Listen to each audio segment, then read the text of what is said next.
चलो चलो चलिए नेक्स्ट चैप्टर हेडिंग लगाइए।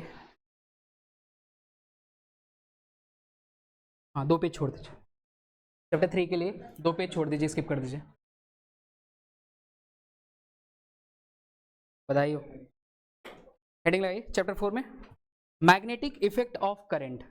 Magnetic effect of current, chapter का नाम magnetic effect of current.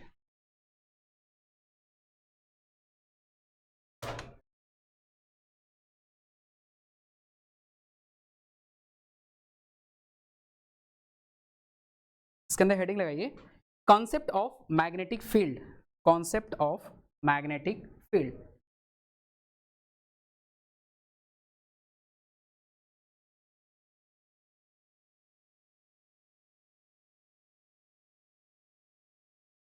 Concept of magnetic field, देखिए क्या कॉन्सेप्ट है। किसी मैग्नेट के अराउंड, अगर आपके पास कोई मैग्नेट है तो उसके अराउंड क्या होगी, एक मैग्नेटिक, है ना। अगर आपने एक मैग्नेट किसी प्लेस पे पुट कर दिया तो उसके सराउंडिंग में क्या क्रिएट होगी, एक मैग्नेटिक फील्ड क्रिएट होगी, ठीक है, ओके। अब क्या कॉन्सेप्ट है इसका कि मैग्नेटिक फील्ड और कैसे क्रिएट की जा सकती है ना, मैग्नेटिक फील्ड और कैसे क्रिएट की जा सकती है। आपको सबसे पहले बताया गया है चार्ज के बारे में बात करते हैं। चार्ज की 3 सिचुएशन होती है, एक तो ये स्टेबल फॉर्म में हो या स्टेडी स्टेट कह सकते हैं या रेस्ट पे कह सकते हैं। चार्ज अगर रेस्ट पे होता है तो इसके सराउंडिंग में कौन सी फील्ड क्रिएट होती है, इलेक्ट्रिक फील्ड। चार्ज अगर रेस्ट पे है तो इसके सराउंडिंग में इलेक्ट्रिक फील्ड क्रिएट होगी।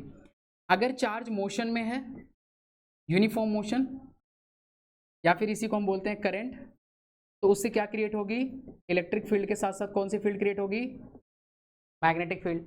लेकिन अगर चार्ज एक्सेलरेटेड मोशन में है तो इलेक्ट्रिक फील्ड भी क्रिएट होगी, मैग्नेटिक फील्ड भी क्रिएट होगी और ईएम वेव भी क्रिएट होगी, है ना। तो चार्ज की सिचुएशन के अकॉर्डिंग ये फील्ड्स क्रिएट होंगी। अगर स्टेबल स्टेट में है, चार्ज कहीं पे रखा है तो उसके आसपास सिर्फ इलेक्ट्रिक फील्ड होगी। चार्ज अगर मोशन में है तो उसके आसपास इलेक्ट्रिक फील्ड के साथ साथ क्या होगी, मैग्नेटिक फील्ड। चार्ज अगर एक्सेलरेटेड मोशन में तो इलेक्ट्रिक फील्ड, मैग्नेटिक फील्ड और ईएम वेव, ठीक है। अब देखो हमारे पास एक डिवाइस है, इसके अंदर हमने पहले आपको दिखा देता हूँ फिर उसके बाद, क्योंकि इसको हम होल्ड करके इस तरह से नहीं शो कर सकते। हमने एक बैटरी लगाई है, बैटरी के साथ हमने कनेक्शन करा है ना, तो ये हमारा कंपास नीडल। कंपास नीडल क्या करता है, जो मैग्नेटिक फील्ड में डिफ्लेक्शन शो करेगा। अगर कहीं भी मैग्नेटिक फील्ड होगी तो वहां पे क्या शो करेगा, डिफ्लेक्शन। अगर हम स्विच ऑन करेंगे तो इसमें करंट फ्लो होगा। करंट फ्लो होगा तो नीडल क्या करेगी, अपने स्टेबल स्टेट से क्या करेगी, डिफ्लेक्ट करेगी। व्हाट इज सोर्स, कि जब किसी वायर में करंट फ्लो होता है तो उसके आसपास क्या क्रिएट होती है, एक मैग्नेटिक फील्ड, ठीक है। भी आओगे तो मैं दिखाता हूँ। थोड़ा इसको स्टेबल स्टेट में आ जाने दो, जिनको आना है देखने आ सकते हैं एक तरफ से, बस इधर टच मत कर,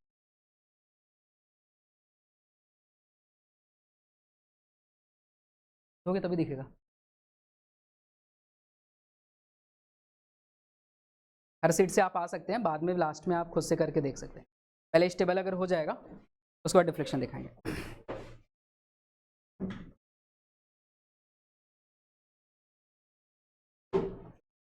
हाँ उस पर नहीं चढ़ना है, फिर से वाइब्रेट करा दिया, उसको टच मत करो।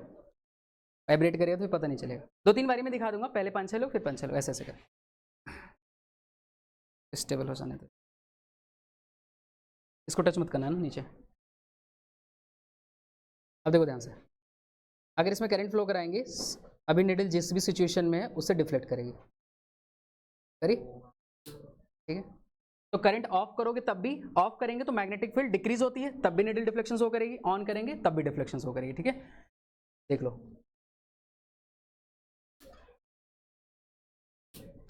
अच्छा जो जो जो नहीं देखे आ जाओ फटाफट।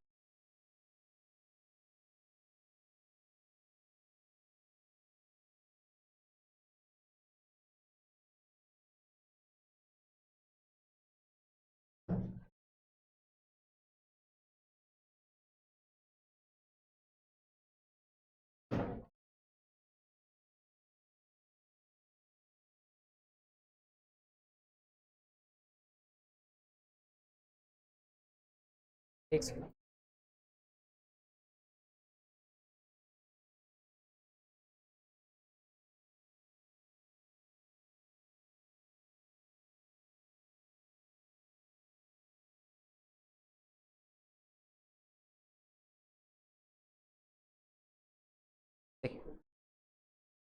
इसमें अगर करंट फ्लो कराएंगे हम तो नीडल डिफ्लेक्ट करेगा, चलना था, वाइब्रेट करेगा ना, फिर बहुत स्मूथ होता है ये, उसको टच मत करना, दिखा दूंगा बारी बारी, टेंशन मत लो। करे डिफ्लेक्ट, ठीक है। तो अगर करंट फ्लो करेगी तो नीडल डिफ्लेक्ट करेगी, ठीक है। जो नहीं देख पाया देख लो, रुक के देख लो, कोई दिक्कत नहीं, टच मत करना भाई साहब।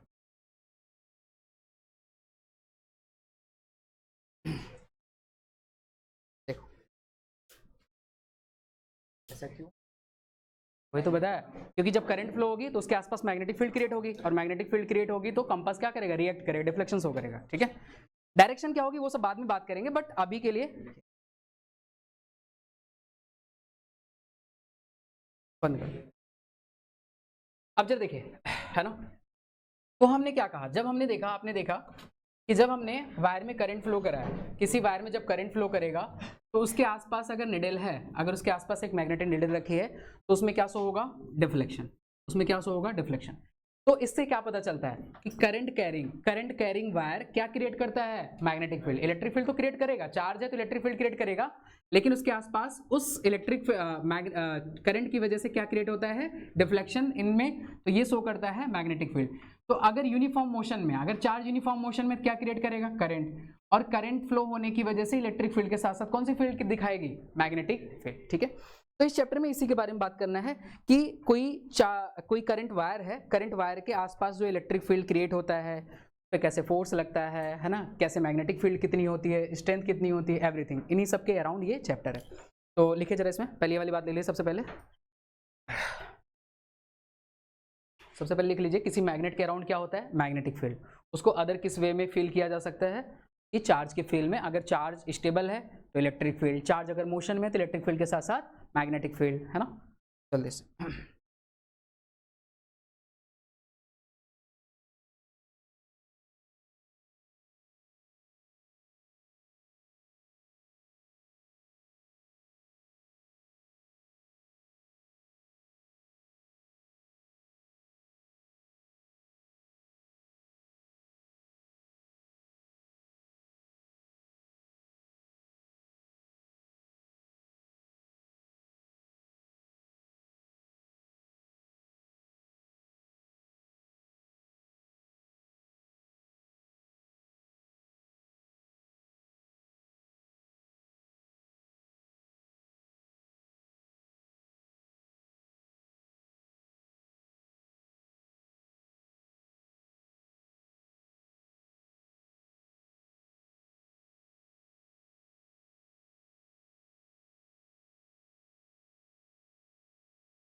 हाँ, क्या करो, यूनिफॉर्म मोशन के नीचे, हाँ सर, हाँ सर, करंट, अगर यूनिफॉर्म मोशन में चार्ज होगा तो करंट जनरेट कर, हाँ सर, ये डिस्चार्ज था, चार्ज नहीं करा था ना इसलिए।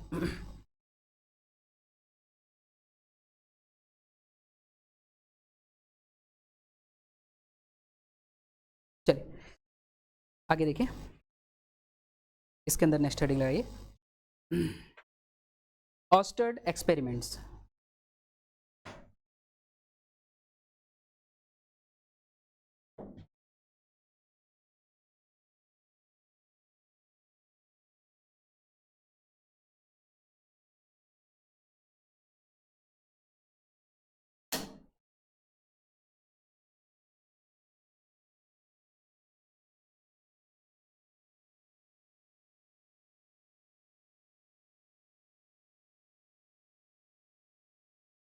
ऑस्टर्ड एक्सपेरिमेंट, इन्होंने क्या एक्सपेरिमेंट करा, देखिए इसमें भी अभी दिखा दूंगा मैं। इन्होंने ऐसा करा, इन्होंने करा कि अगर मान लीजिए एक करंट कैरिंग वायर है, ठीक है, अब ये करंट कैरिंग वायर कैसा हो सकता है, करंट इसमें कैसे फ्लो कर रहा है, ठीक है। अगर एक करंट कैरिंग वायर है, इसको बैटरी से आपने कनेक्ट कर दिया, मान लीजिए ये बैटरी का पॉजिटिव टर्मिनल, ये नेगेटिव टर्मिनल,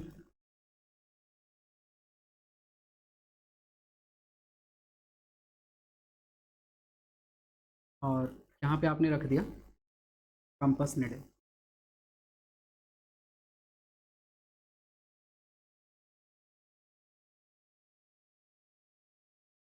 कंपास निडल में, इसमें निडल में अभी आपने देखा होगा दो चीज़ होती है, एक तरफ ये कलर्ड होता है रेड या किसी कलर का, ये हमेशा नॉर्थ डायरेक्शन में स्टे करता है, और ये होती है साउथ डायरेक्शन, ठीक है।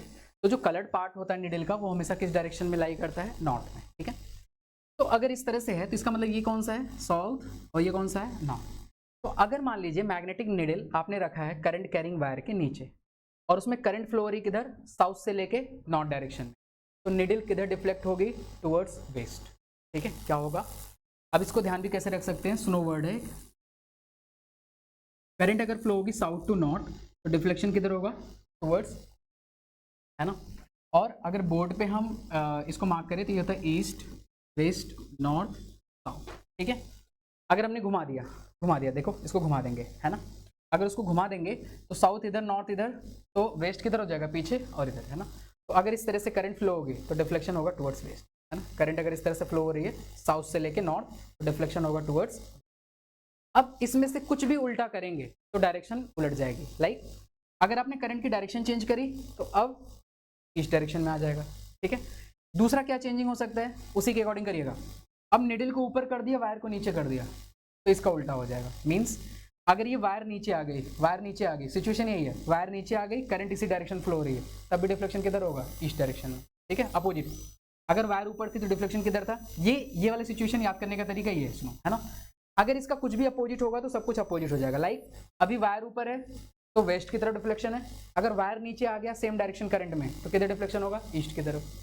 वायर को नीचे लाए और डायरेक्शन पलट दी तब किधर हो जाएगा, वेस्ट हो जाएगा। तो टोटल 4 केस बनेंगे, वायर ऊपर वायर नीचे। जब वायर ऊपर है तो करंट साउथ से नॉर्थ या फिर नॉर्थ से साउथ, वायर नीचे है तब भी साउथ टू नॉर्थ या नॉर्थ टू साउथ। तो मैंने आपको एक सिचुएशन बताई, तीनों सिचुएशन उसके अकॉर्डिंग चेंज करनी। क्या सिचुएशन बताई, वायर जब ऊपर है, करंट जा रहा है साउथ टू नॉर्थ, तो डिफ्लेक्शन वेस्ट।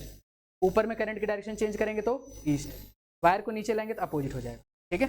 साउथ से नॉर्थ जाएगा तो ईस्ट। तो याद एक करना है, बाकी सबको माइंड में रखना है। क्लियर है, प्रोडक्ट से बनाइए, नहीं बनाने एक ही है, बाकी लिखने आप।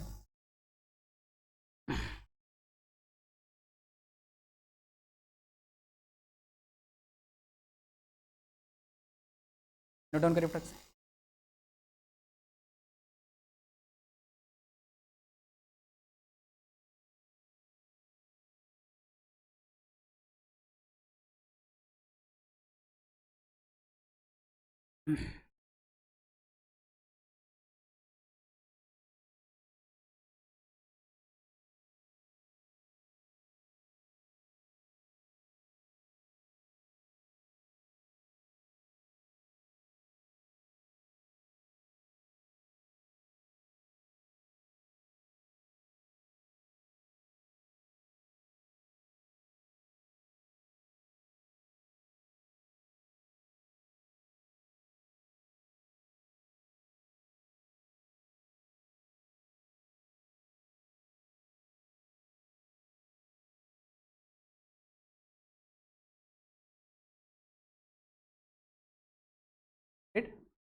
हाँ, अभी कंपास के ऊपर वायर है, ये सिचुएशन है। जैसे ये निडल है ना, निडल के ऊपर वायर है, ठीक है। अब ये जो करंट सिचुएशन है, इसके अकॉर्डिंग जो हमारा ये है सेटअप, इसके अकॉर्डिंग कंपास नीचे है और ऊपर जो वायर जा रही है वो ब्लैक वाली वायर का मतलब है कि बैटरी से करंट निकले। अगर मैं डायरेक्शन के अकॉर्डिंग बताऊं तो black wire south to north जा रही है, तो करंट किधर जाएगी, नॉर्थ टू साउथ, क्योंकि ब्लैक वायर में करंट टुवर्ड्स बैटरी, है ना। तो इसमें करंट जा रही है नॉर्थ टू साउथ। अगर करंट नॉर्थ टू साउथ जा रही है तो किधर डिफ्लेक्शन होगा, सोचो, वायर ऊपर है नॉर्थ टू साउथ, वायर ऊपर है नॉर्थ से साउथ, तो डिफ्लेक्शन किधर होगा, रेड वाले का, ईस्ट। अभी आप लास्ट में करके देख सकते हैं, ठीक है, इस तरह से चेंज करके देख सकते हैं। रेड वायर होता तो उसके अकॉर्डिंग फिर साउथ टू नॉर्थ जाती तो वेस्ट टर्म, है ना। तो अभी लास्ट में करके दिखा दूंगा। चलिए अब अगला नेक्स्ट हेडिंग लगाइए। ये क्लियर हो गया, बाकी इसके 3 में लिखवा नहीं रहा हूँ, लेकिन आप समझ जाइएगा ना, उसी अकॉर्डिंग चेंज होंगे। नेक्स्ट लिखिए, amperes swimming rule, amperes swimming rule.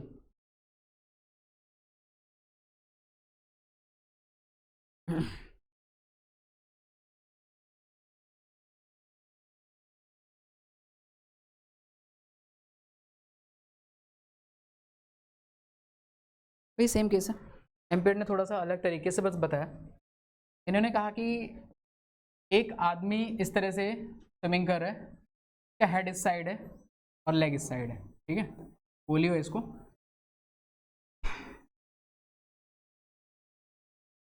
तो ये इसका लेफ्ट हैंड हो गया, ये राइट हैंड हो गया, ठीक है, ये इसका लेग साइड, हेड साइड। इन्होंने कहा कि अगर हम कंपेयर करें कि जो निडल का नॉर्थ है वो हेड की तरफ है और इधर कौन सा है, साउथ, और करंट इस तरह से फ्लो हो रही है। तो अगर एक आदमी स्विमिंग कर रहा है तो उसकी करंट फ्लो हो रही है लेग टू हेड, है ना, लेग से हेड की तरफ, मतलब साउथ से नॉर्थ की तरफ। तो डिफ्लेक्शन किधर होगा निडल का, टुवर्ड्स हिज लेफ्ट हैंड, ठीक है, टुवर्ड्स हिज लेफ्ट हैंड, ठीक है। तो डिफ्लेक्शन किधर होगा, टुवर्ड्स हिज लेफ्ट हैंड, अगर ये कंडीशन है। अपोजिट कर देंगे, अगर अपोजिट कर देंगे तो किधर आ जाएगा, राइट हैंड आ जाएगा, ठीक है। नोट डाउन लिखिए फटाक से, पहले इसके अंदर लिखिए, दिस रूल, नहीं ये ड्राइंग नहीं है भाई, this rule predicts, this rule predicts the direction of deflection, the direction of deflection of the magnetic needle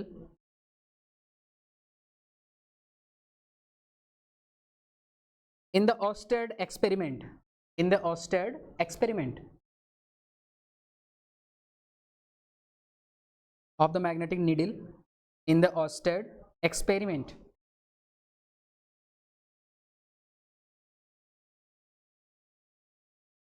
line change करके, imagine, imagine a man swimming along the wire, a man swimming along the wire in the direction of the flow of the current, in the direction of the flow of the current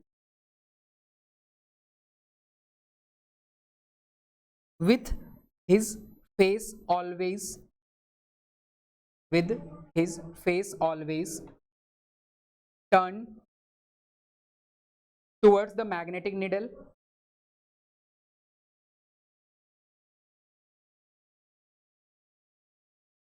his face always turned towards the magnetic needle, comma,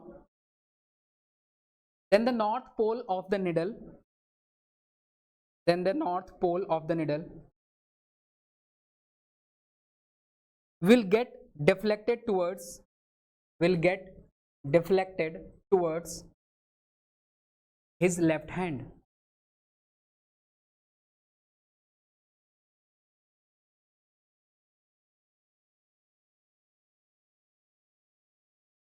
आप में से भी कौन है gate के बाहर जिसने खड़ी करी, गेट के बाहर यहीं पे बाहर आओ।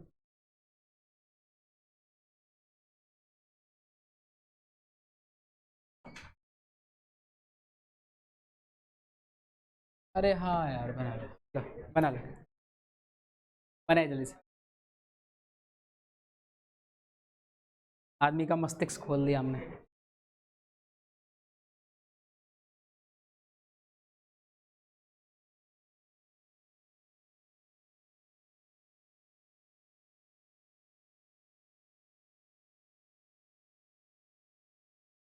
ठीक है, कुल मिला जुला के बाकी आपको एक चीज बस ध्यान रखना है, सुनो,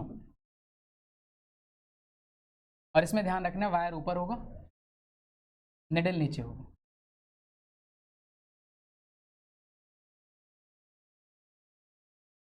अगर south to north current flow हो रही है तो डिफ्लेक्शन होगा टूवर्ड्स, बस इतना ध्यान रखना, बाकी सबको इसके अपोजिट घुमाना। मेरी रेटिंग लगाइए, Biot Savart law, most important.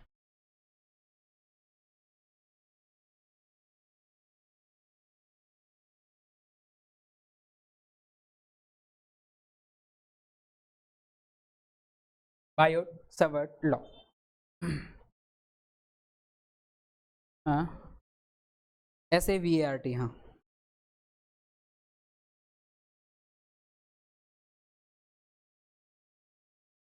देखिए समझिए जरा, ध्यान समझिएगा, इंपॉर्टेंट भी है, डेरिवेशन भी इंपॉर्टेंट है, इसका फार्मूला भी इंपॉर्टेंट, इसकी यूनिट भी, सब कुछ इंपॉर्टेंट है, ठीक है। समझिए, ये दो फ्रेंच साइंटिस्ट थे,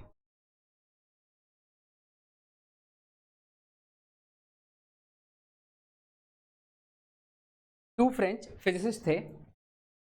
1820 में इन्होंने करंट कैरिंग वायर की वजह से, एक करंट कैरिंग वायर की वजह से उसके नियर बाई पॉइंट पे मैग्नेटिक फील्ड कैलकुलेट करने का फॉर्मूला दिया, ठीक है।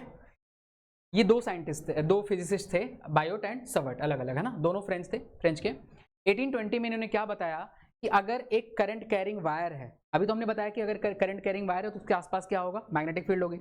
इन्होंने मैग्नीट्यूड निकालने का फार्मूला दिया कि अगर एक करंट कैरिंग वायर है तो उसके आसपास किसी पॉइंट पे आपको क्या फाइंड आउट करना है, मैग्नेटिक फील्ड। तो क्या मैग्नीट्यूड होगा, क्या वैल्यू होगी, कैसे फाइंड करेंगे, किस किस फैक्टर पे डिपेंड करेगा, ये सारी बातें इन्होंने बताई, ठीक है। तो देखिए जरा ध्यान से फिगर समझिएगा। पहले मान लीजिए एक करंट कैरिंग एलिमेंट हमने ले लिया, इसमें करंट फ्लो हो रहा आई, इसका एक छोटा सा एलिमेंट लिया, से दैट डीएल, इस छोटे से एलिमेंट की लेंथ कितनी हो गई, डीएल, इस छोटे से एलिमेंट की लेंथ हमने मान ली डीएल, और इस वायर से कितने डिस्टेंस पे, आर डिस्टेंस पे एक पी पॉइंट है, इस वायर से आर डिस्टेंस पे एक पी पॉइंट है जहां हमें क्या कैलकुलेट करना है, मैग्नेटिक फील्ड। और ये जो ज्वाइन करने वाला वेक्टर है, ये जो ज्वाइन करने वाला वेक्टर है, ये इस एलिमेंट से कितना एंगल बना रहा है, थीटा। ध्यान समझिए, ये एक मान लीजिए करंट कैरिंग वायर है ना, इस वायर का हमने एक छोटा सा पार्ट ले लिया, मान लीजिए ये छोटा सा पार्ट ले लिया, इस छोटे से पार्ट से आर डिस्टेंस पे we have to calculate the magnetic field, और ये एंगल कितना है, थीटा। तो क्या क्या हमने कहा कि ये हमारा जो ग्रीन वाला है ये एक स्मॉल करंट कैरिंग वायर है जिसके हमने एक स्मॉल एलिमेंट को डीएल लेट कर लिया, इस स्मॉल एलिमेंट से थीटा एंगल बनाते हुए एक डिस्प्लेसमेंट वेक्टर है जो इस वायर को किस पॉइंट से ज्वाइन कर रहा है, पी पॉइंट से, जिसकी डिस्टेंस कितनी है, आर, ठीक है। हमें कैलकुलेट करना है पी पॉइंट पे magnetic field, we have to calculate the magnetic field at point P, है ना।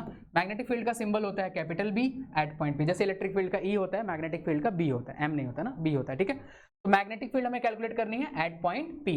उसी के लिए इन दोनों फिजिसिस्ट ने 1820 में एक फॉर्मूला डेराइव किया, एक्सपेरिमेंट करा और बताया कि किन किन बातों पे ये मैग्नेटिक फील्ड डिपेंड करती है ना। तो जरा देखिए किन किन बातों पे डिपेंड करती है वो डिस्कस करते हैं। तो इन्होंने बताया एक्सपेरिमेंट से, एक्सपेरिमेंट किया था इन्होंने, बाय द एक्सपेरिमेंट इन्होंने बताया कि पी पॉइंट पे जो मैग्नेटिक फील्ड है ना,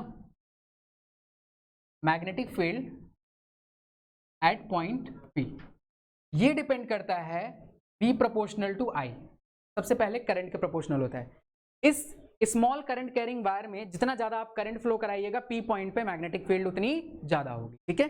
जैसे अभी मैंने आपको दिखाया था डिफ्लेक्शन बहुत हल्का डिफ्लेक्ट करा, जितना आप अगर करंट की वैल्यू बढ़ाइएगा डिफ्लेक्शन और ज्यादा होगा, करंट की वैल्यू और बढ़ाइएगा डिफ्लेक्शन और ज्यादा होगा। बट हमारे पास बैटरी के पास लिमिटेड करंट है, अगर एसी करंट होता तो उसमें हम ये देख सकते थे करंट बढ़ा घटा के, या बैटरी ही पावरफुल होती तो उसमें भी हम इंक्रीज और डिक्रीज करके देख सकते थे। अच्छा अब देखिए बी प्रोपोर्शनल टू आई, पहली बात तो करंट के प्रोपोर्शनल हो गया। दूसरा ये प्रोपोर्शनल होता है B proportional to element dl, जो आपने एलिमेंट छोटा एलिमेंट ऑप्ट किया ना उस डीएल एलिमेंट के प्रोपोर्शनल होता है, जितना बड़ा एलिमेंट लीजिएगा उतना ज्यादा मैग्नेटिक फील्ड होगा। तीसरी बात बी प्रोपोर्शनल टू जो करंट कैरिंग एलिमेंट और डिस्प्लेसमेंट वेक्टर दोनों के बीच का एंगल है, उस एंगल के साइन के, मतलब साइन थीटा, ठीक है, प्रोपोर्शनल टू साइन थीटा।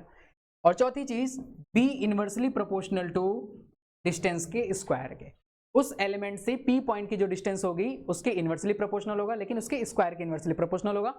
और इन चारों को मिला के इन्होंने कहा कि बी प्रोपोर्शनल टू, जितने प्रोपोर्शनल ऊपर आ जाएंगे, I D L sine theta upon में, और यहां से प्रोपोर्शनलिटी का साइन हटेगा तो एक कांस्टेंट आता है दैट इज कॉल्ड, फिलहाल के ले लेते हैं, I D L sine theta upon में आर स्क्वायर, ठीक है। और यहाँ पे के की वैल्यू कितनी होती है, म्यू नॉट अपॉन में 4 पाई, और इसकी वैल्यू होती है 10 टू द पावर -7, है ना। म्यू नॉट को क्या बोलते हैं, what is this symbol represent, epsilon not याद है क्या बोलते थे, परमिएबिलिटी, इसको क्या बोलते हैं, परमिटिविटी, ठीक है, वो होता है परमिएबिलिटी, ये होता है परमिटिविटी, ठीक है, तो इसको हम बोलते हैं परमिटिविटी, ठीक है, ये भी डिपेंड करता है मीडियम्स पे। तो इलेक्ट्रिक फील्ड में परमिबिलिटी आती थी एप्सिलॉन नॉट, मैग्नेटिक फील्ड में आपका आएगा परमिबिलिटी, और ये के की जगह म्यू नॉट अपॉन में 4 पाई, इसकी वैल्यू होती है 10 टू द पावर -7। तो फाइनल फार्मूला आपका बन जाएगा म्यू नॉट अपॉन में 4 pi I real sine theta upon में आर स्क्वायर। अच्छा, अगर इसको हम वेक्टर फॉर्म में लिखना चाहें तो, क्योंकि यहां से चलिए पहले बनाइए, बताओ आई वेक्टर क्वांटिटी है, आई वेक्टर क्वांटिटी है, तो ऐसे ही कुछ भी नहीं घुसाना होता है, बताता हूँ, नोट डाउन करिए, किसी को डाउट है तो पूछिए, नहीं है तो फटाफट लिखिए, ये जरूर मेंशन कर लीजिएगा। 2 फ्रेंच फिजिसिस्ट थे, Biot and Savart, these are 2 different names, ठीक है, एक ही आदमी का नाम नहीं है, फ्रेंच में छोटे छोटे नाम होते हैं। हाँ समझाने क्या क्या क्या फिर से, हाँ हाँ, वायर से, वायर का एक छोटा एलिमेंट ले लिया, जैसे ये मान लीजिए पूरा वायर है, बड़ी वायर है, बट हम पहले छोटे एलिमेंट के लिए इसका इतना पार्ट हमने मान लिया, इस पार्ट से p डिस्टेंस, मतलब इस पार्ट से r डिस्टेंस, वो डिस्टेंस है उस वायर से p पॉइंट की डिस्टेंस, जैसे वहां होता है चार्ज से p पॉइंट की डिस्टेंस इलेक्ट्रिक फील्ड में, वैसे यहाँ वायर से p पॉइंट की डिस्टेंस, बस डिस्टेंस है, वो डिस्टेंस है, वो मीडियम होगा, जैसे कुछ नहीं है तो वैक्यूम लेट करेंगे, कुछ होगा तो वो मीडियम लेट करेंगे, राइट। किसी को डाउट है क्या कुछ? अगर डाउट है तो आप पूछ सकते हैं, नहीं तो करिए, खुद से करिए ना, समझ गए तो बार बार क्यों देख रहे हो ऊपर, खुद से करो, गरीबो चले करो, यार जनता कहाँ है, क्लास फिल्टर लग रही है। कितने गायब हैं? 1 2 3 4 5 6 7 8,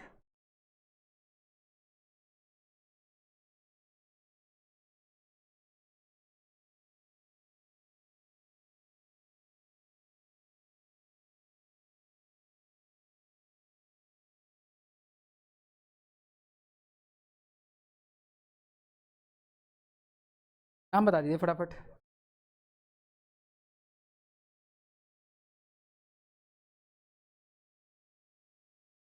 हर्षा, जतिन, हर्षिता, चनप्रीत, निखिल, 2 2 4 1 5, 3 और कौन है? हाँ अनन्या, पालवन वाले गायब हैं क्या? पेपर है क्या कल उनका? अनन्या और चौहानी, 2 2 4 2 6 7, एक और कोई बच रहा है आपके आसपास बैठने वाला, बगल में कोई इंसान जो गायब हो?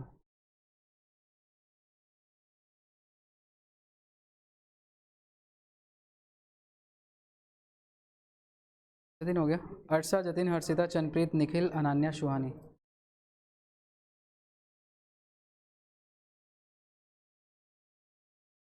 एक बच्चा रह रहा है, 2 2 4 2 6, हाँ सही नाम बताओ, अभिनंदन।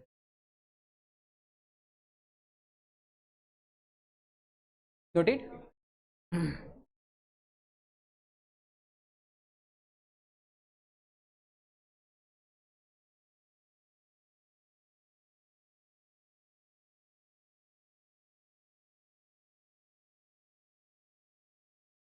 अब देखिए जरा वेक्टर फॉर्म में कैसे लिखेंगे, ध्यान समझिए please.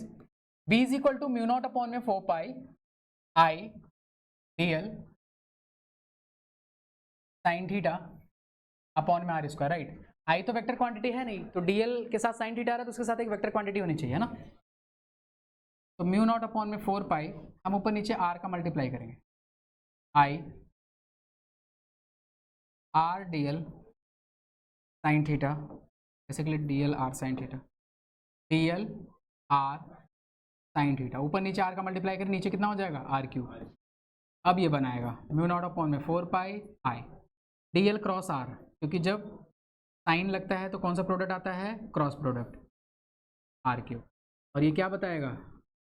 Magnetic field in vector form. What it means, ध्यान समझिए, ये एलिमेंट था हमारा dl और ये हमारा r, तो हमने डीएल पे ऐसे रखा हाथ और आर की तरफ घुमाया, तो मैग्नेटिक फील्ड किधर आएगा, इनसाइड। एक बात ध्यान रखिए, जहाँ कहीं भी क्रॉस रहेगा इसका मतलब होता है इनवर्ड या इनसाइड, और डॉट का मतलब होता है आउटसाइड।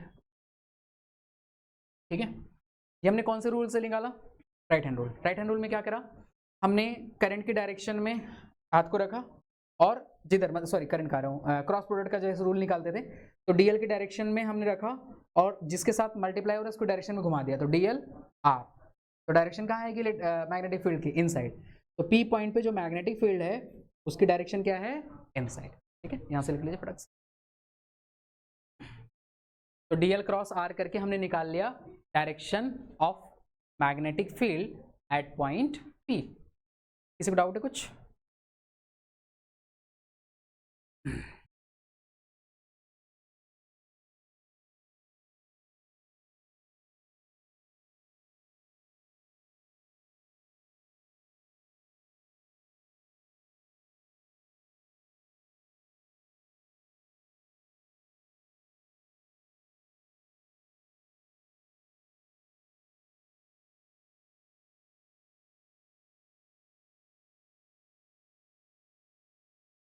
डन। एक दो बातें यहाँ से डिस्कस कर लीजिए। थीटा बराबर 0 डिग्री पे क्या होगा, थीटा बराबर 90 डिग्री पे क्या होगा। थीटा जब 0 होगा तो साइन 0, तो मैग्नेटिक फील्ड क्या होगी, 0। थीटा जब 90 डिग्री होगा तो 1, तो उस समय mu naught upon 4 pi I D L upon में आर स्क्वायर। तो जब 90 डिग्री होता है ना, देखिए ध्यान से, इसका मतलब क्या समझिए, ये आता है एमसीक्यू में आता है, ये आपका है करंट कैरिंग वायर, ये आपका थीटा है, समझिएगा। जब थीटा की वैल्यू 0 डिग्री, इसका मतलब पी पॉइंट कहाँ आ जाएगा, ऑन द वायर। तो जिस वायर में करंट फ्लो हो रही है उस वायर के किसी भी पॉइंट पे मैग्नेटिक फील्ड की वैल्यू क्या होगी, 0। थीटा 0 तो साइन 0, है ना। तो इसका मतलब यहाँ से साइन 0 की वैल्यू होगी 0, इट मीन्स बी बराबर 0। तो इसके लिए एक लाइन आप लिखेंगे कि करंट कैरिंग वायर के किसी भी पॉइंट पे मैग्नेटिक फील्ड 0। मैक्सिमम कब होगी, जब थीटा की वैल्यू 90 डिग्री होगी, तो साइन 90 की वैल्यू कितनी हो जाएगी, 1। तो वहां से बी की वैल्यू जो आएगी वो क्या आएगी, मैक्सिमम। मतलब यहाँ से साइन वाला टर्म हट जाएगा, mu naught upon 4 pi I D L upon में आर स्क्वायर। तो इसका मतलब जब थीटा 90 डिग्री होगा, जो करंट कैरिंग वायर है उससे 90 डिग्री पे हमेशा मैग्नेटिक फील्ड क्या होगी, मैक्सिमम। ये वाला पॉइंट बहुत काम आएगा आपके लिए आगे चल के, कि जिस वायर में करंट फ्लो हो रहा है उस वायर पे किसी भी पॉइंट पे मैग्नेटिक फील्ड क्या होगा, 0। No doubt. इस बात को लिखिए आप आगे एक्सटेंड करके, आप पूरा प्रोसेस साथ लिखेंगे, मैंने ऐसे लिख दिया, ऐसे मत लिख देना गलती से, बहुत मारूं बता रहा हूँ मैं, लिखिए पूरा।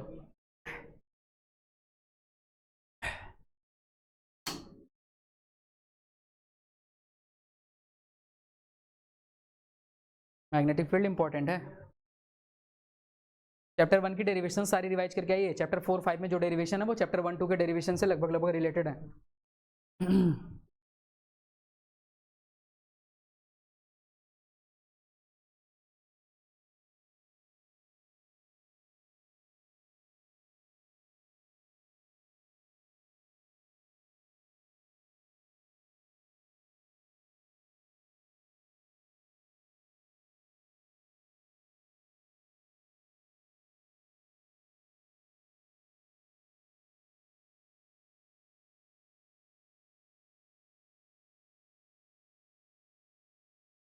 Noted. SI unit of magnetic field, SI unit of magnetic field,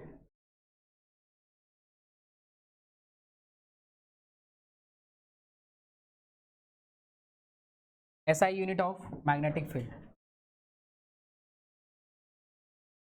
Tesla. Magnetic field की एसआई यूनिट होती है टेस्ला। बाकी दूसरी यूनिट आप सारे वेरिएबल की एसआई यूनिट लिख के आप उस फॉर्म में निकाल सकते हैं। आई के एम्पियर, डीएल की कितनी हो जाएगी, डीएल की हो जाएगी मीटर, है ना, अपॉन में आर स्क्वायर मीटर स्क्वायर। तो वहां से भी कैलकुलेट करके आप निकाल सकते हैं उनके बेस पे।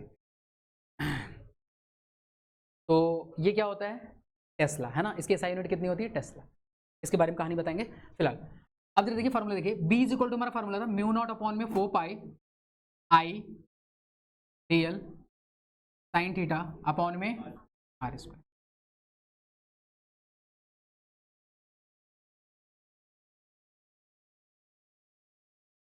देखो, if I is equal to 1 ampere, real is equal to 1 metre, R square is equal to, या आर बराबर 1 ले लो तो आर स्क्वायर अपने आप 1 हो जाएगा, R is equal to 1 metre, theta बराबर 90 डिग्री, तो साइन 90 कितना हो जाएगा। तो ये सब चीज पुट करने के बाद बी की वैल्यू क्या आ जाएगी, म्यू नॉट अपॉन में आर वी कैन से 10 की पावर -7। तो अब मैग्नेटिक फील्ड यहां से डिफाइन करेंगे कि क्या होती है, टेस्ला क्या होती है, 1 टेस्ला किसके बराबर होता है ना, 1 टेस्ला किसके बराबर होता है, या फिर ये 10 पावर -7 टेस्ला कैसे आया। तो यहाँ से जितने टर्म्स आपने यूनिट के टर्म में डिफाइन किए हैं उसकी डेफिनेशन बना के आप क्या लिख देंगे, तो उस समय अगर ये सब कुछ सिचुएशन है तो बी की वैल्यू कितने के बराबर होती है, 10 टू द पावर -7 टेस्ला के बराबर होती है। ठीक है, मैं लिखवाता हूँ, पहले ये नोट करिए। तो अगर ये जितनी गिवन क्वांटिटी है इन सब की वैल्यू 1 हो गई, तो आई डायरेक्ट 1 एम्पियर, मतलब जो हमारा करंट कैरिंग वायर है उसमें करंट फ्लो हो रहा है 1 एम्पियर, और जो स्मॉल एलिमेंट है उसकी हमने लेंथ ले ली 1 मीटर, उस स्मॉल एलिमेंट से 1 मीटर की डिस्टेंस पे we have to find the magnetic field at an angle 90 degree. तो उस समय जो हमारी मैग्नेटिक फील्ड होगी that will become 10 to the power -7 tesla के बराबर। नोट डाउन करिए, फिर मैं वर्डिंग करवा रहा हूँ। क्या हुआ समझिए, कोई दिक्कत, जल्दी लिखो फिर।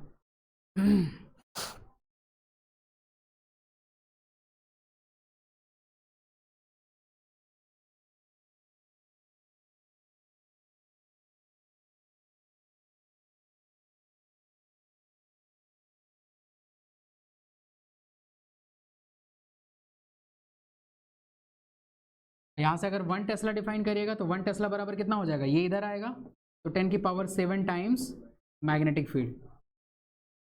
तो इस सिचुएशन से जो मैग्नेटिक फील्ड क्रिएट हुई, इस सिचुएशन से जो मैग्नेटिक फील्ड क्रिएट होगी उसका कितना times, 10 to the power 7 times is equal to 1 tesla. तो लिखिए hence 1 tesla, hence 1 tesla is 10 to the power 7, 10 to the power 7 times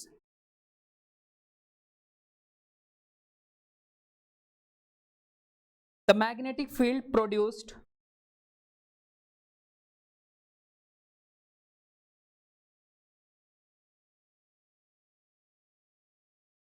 by the conducting wire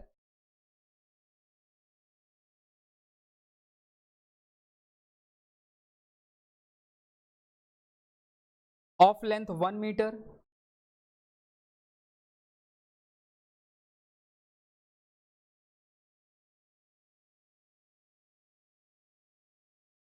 and carrying current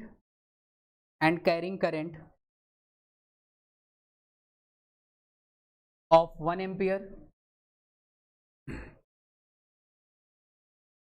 at a distance of 1 meter from it, at a distance of 1 meter from it and perpendicular to it, and perpendicular to it। अब एक बारी जो आपने लिखा read करके इससे compare कर लीजिए।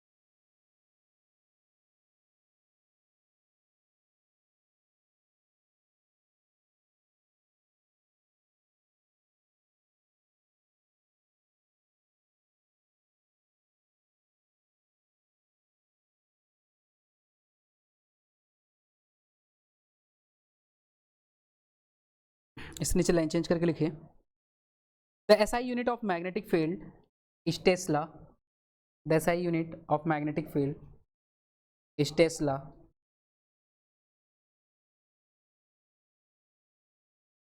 named after the great inventor and scientist, inventor and scientist Nikola Tesla, Nikola, Nikola, Nikola Tesla।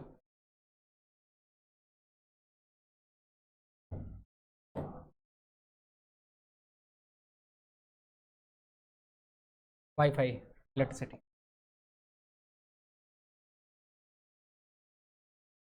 बता देता हूँ थोड़ा सा आपको।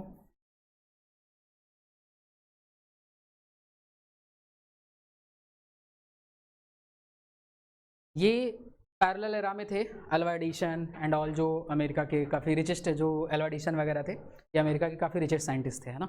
वो काफ़ी अच्छे परिवार से आते थे और ये थोड़ा लोअर फैमिली से थे। इनकी एक लैब थी, ये लैब में रिसर्च करते थे, उसमें ये काम कर रहे थे।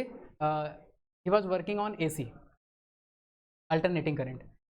जब अल्वा एडिशन वगैरह ये लोग DC पे काम कर रहे थे, है ना, डायरेक्ट करंट पे, ये चाहते थे, ये लोग दुनिया को चाहते थे DC करंट देना, है ना। जितने अदर साइंटिस्ट थे पैरेलल टाइम में, अल्वा एडिशन एंड ऑल, तो ये लोग चाहते थे DC करंट देना, बट सेम पैरेलल टाइम में टेस्ला ने AC प्रपोज किया था, ठीक है। इन्होंने बताया था AC के बारे में कैसे कैसे क्या क्या कर सकते हैं। फिर गवर्नमेंट ने जब देखा कि AC को लॉन्ग डिस्टेंस ले जाने में कम खर्चे हैं, चीज़ें कम है, एफिशिएंसी ज़्यादा है विद रिस्पेक्ट टू DC, है ना, तब उनको समझ में आया कि AC हम वाइडली यूज कर सकते हैं, एक जगह से दूसरे जगह तक इजीली ट्रांसफर कर सकते हैं। इसके रिस्पेक्ट में DC जैसे लॉन्ग डिस्टेंस में जब ले जाना होता है, 1000 किलोमीटर 2000 किलोमीटर डिस्टेंस तक जब कैरी करनी होती है इलेक्ट्रिसिटी, तो DC में एफिशिएंसी कम होती है, जबकि AC की एफिशिएंसी ज़्यादा होती है। जैसे इंडिया में AC की मैक्सिमम एफिशिएंसी है 49%। आप अगर 1 यूनिट बिजली का बिल यूज करते हो तो 1 यूनिट वेस्ट में जाता है, ठीक है। अच्छा, DC में क्या होता है, एफिशिएंसी उसकी भी आधी से आधी थी, है ना, 20%, 15%, 16% लगभग थी।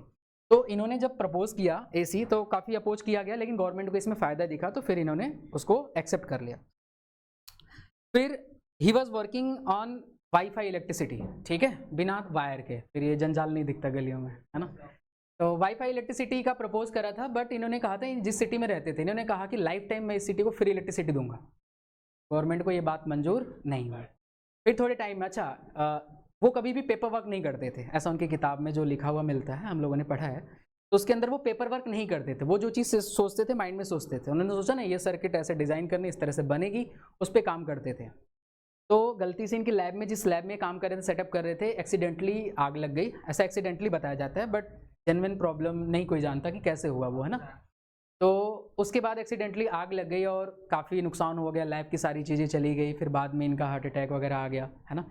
तो इन्होंने कोई पेपर वर्क नहीं किया था, उन्होंने बहुत ट्राई किया उसके बाद, मतलब ये लगभग 1800 की बात है, अब तब से 150-200 साल हो गए, लेकिन किसी के दिमाग में तब से आया नहीं है बात, ठीक है। तब से वाईफाई इलेक्ट्रिसिटी हम नहीं दे पाए, सोचो हम कितना पीछे चले गए, आज हम कितना आगे होते। तो कोई एरा होता है जब एक एरा में कोई निकलते हैं, कुछ खोज करते हैं, कुछ बनाते हैं, कुछ सोचते हैं। हमें तो रील से फुर्सत ही नहीं। सोचा कभी कुछ रात को सोचते रहे कुछ? अरे बता रहा हूँ, ठीक है। इसीलिए कहता हूँ, जब ये सारी चीज़ें होती है ना, तो बहुत अच्छा लगता है, लेकिन करना चाहिए, सोचना चाहिए, थिंकिंग पावर बढ़ानी चाहिए। अब अभी क्या होता है, हम जितनी चीज़ें सोच सकते हैं, हम जितना आप जितना सोच पाओगे, वो सब चीज़ें इन्वेंट हो चुकी हैं। IITs में स्टूडेंट और चीज़ों की जगह स्टूडेंट यही काम करते हैं कि वो एक हर नए प्रोडक्ट पे वर्क करते हैं। टाइम मशीन पे वर्क करा, है ना। IIT खड़गपुर बहुत टाइम से वर्क कर रहा है टाइम मशीन पे, नहीं काम बन रहा उसका, बहुत टाइम हो गया, मतलब बहुत सारे स्टूडेंट, मतलब कितने बैचेज निकल गए। हम लोग के साथ का एक स्टूडेंट था, 2014-15 का स्टूडेंट था, उसने वर्क करा था, वो गया IIT में, 4 साल वर्क किया, अभी बात होती है वो वहाँ पे है, कह रहे तो हम लोग टाइम मशीन पे काम करें, लेकिन मतलब कुछ उसका रिस्पॉन्स ही नहीं निकला। तो ऐसे डिफरेंट अभी एक हमारा दोस्त है जर्मनी में, वो सेमीकंडक्टर पे काम कर रहा है। जैसे उस दिन आपको दिखाया था ना, वो कूपर पेयर वाला बनाने का सेमीकंडक्टर, वो इफेक्ट शो करता है, सुपर कंडक्टिविटी, उस पर भी काम चल रहा है कि कैसे उसकी चीज़ें बनाई जा सकती हैं, उस पर भी वर्क कर रहे हैं। तो कॉन्टिन्यूस जहाँ जिसको काम करना है, इस फील्ड में काम कर रहे हैं, लेकिन दिक्कत ये है ना कि एक्स्ट्रा माइंडेड लोग जा नहीं पा रहे हैं, क्योंकि माइंड कहाँ जा रहा है हमारा, रील में जा रहा है। हम सोच ही नहीं पा रहे हैं, इन्वेंशन सोच ही नहीं पा रहे हैं, कुछ सोच ही नहीं पा रहे हैं। घर का बल्ब खराब हो जाता है, बुला लाते हैं बाहर से 50-100 रुपये दे के किसी को बनाने, और सर घर का काम नहीं होता। मेरे घर में मोटर खराब हो, फैन खराब हो, कुछ भी खराब हो, हमारे घर में इंजीनियर बैठे हैं, हम बस सामान बाहर से लेके आते हैं। अभी हमारे फैन का वो खराब हो गया, कंडेंसर कैपेसिटर, वो लेके आओ, वो जोड़ेगा, नीचे मोटर पानी छोड़ दे, वो बनाएंगे, सब करते हैं। लड़कों को सिखाता हूँ मैं, करो तुम बैठ के इंस्ट्रक्शन। चलिए, तो टेस्ला का ये था, है ना। तो सबसे पहले इन्होंने AC दिया, AC के बारे में बताया। AC देने के बाद इस वाईफाई इलेक्ट्रिसिटी के बारे में कर रहे थे, बट वो कोई मैप नहीं मिला, बहुत खोजा इन लोगों ने, बहुत, उनकी पूरी लैब जलने के बाद पूरी लैब रिसर्च करी, कोई पेपर वर्क मिला ही नहीं। कोई पेपर वर्क जब नहीं मिला तो फिर आगे तब से इस पे काम नहीं चल पाया। कोशिश करी, बहुत सारे साइंटिस्ट अभी पैरेलल में कोशिश कर रहे हैं, लेकिन ऐसा कुछ हो नहीं पाया। हाँ, अब कहाँ थे हम? ये हो गया। नेक्स्ट हेडिंग है अगली heading, magnetic field on the axis of a circular current loop. Magnetic field on the axis of a circular current loop.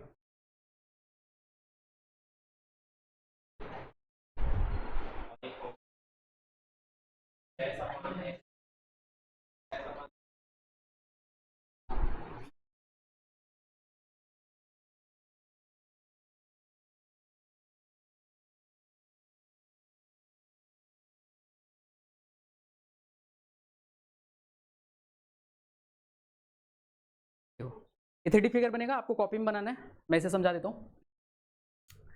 ये देखिए, एक सर्कुलर लूप है, ठीक है। हमें इसके सेंटर से, ये इसका सेंटर पॉइंट हो गया, ठीक है, इसके सेंटर से r डिस्टेंस पे we have to calculate the magnetic field. हमें क्या क्या गिवन है? हमें एक तो गिवन इसका रेडियस है ना, जो गिवन है वो चीज़ ध्यान में देखिए। हमें एक सर्कुलर लूप दिया, सर्कुलर लूप देने का मतलब इट्स रेडियस इज गिवन, मतलब इसके रेडियस की वैल्यू हमें गिवन है। दूसरा, हमें इसके सेंटर से जिस पॉइंट पे मैग्नेटिक फील्ड कैलकुलेट करना है वो डिस्टेंस गिवन होगी, है ना। तो दो चीज़ हमें गिवन होगी। तो जब हम इसका डेरिवेशन करेंगे तो ये दो चीज़ें हमें मेंशन होंगी। क्या क्या? 3D फिगर है तो ध्यान रखिएगा, यहाँ पे प्रॉपरली नहीं बनेगा कॉपी में। यहाँ तो समझा दूंगा मैं, आपको समझ आ जाएगा, बट कॉपी के लिए आप थोड़ा सा कोशिश करिएगा, जितना अच्छा बना पाए बेस्ट रहेगा। अभी बनाना नहीं, अभी समझिए पहले, ठीक है।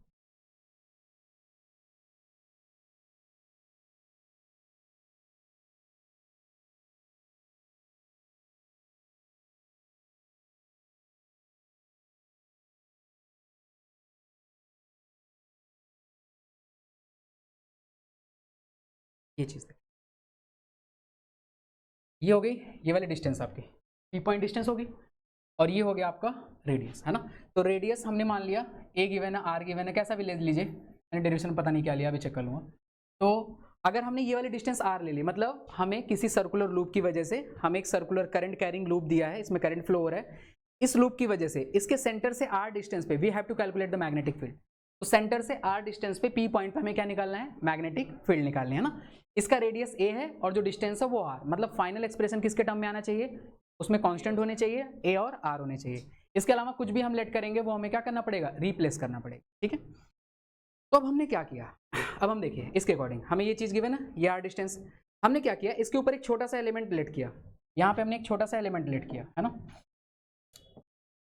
यहाँ पे एक छोटा सा करंट एलिमेंट लेट किया और इस करंट एलिमेंट को हमने यहाँ ज्वाइन कर दिया। अब ध्यान से समझिएगा,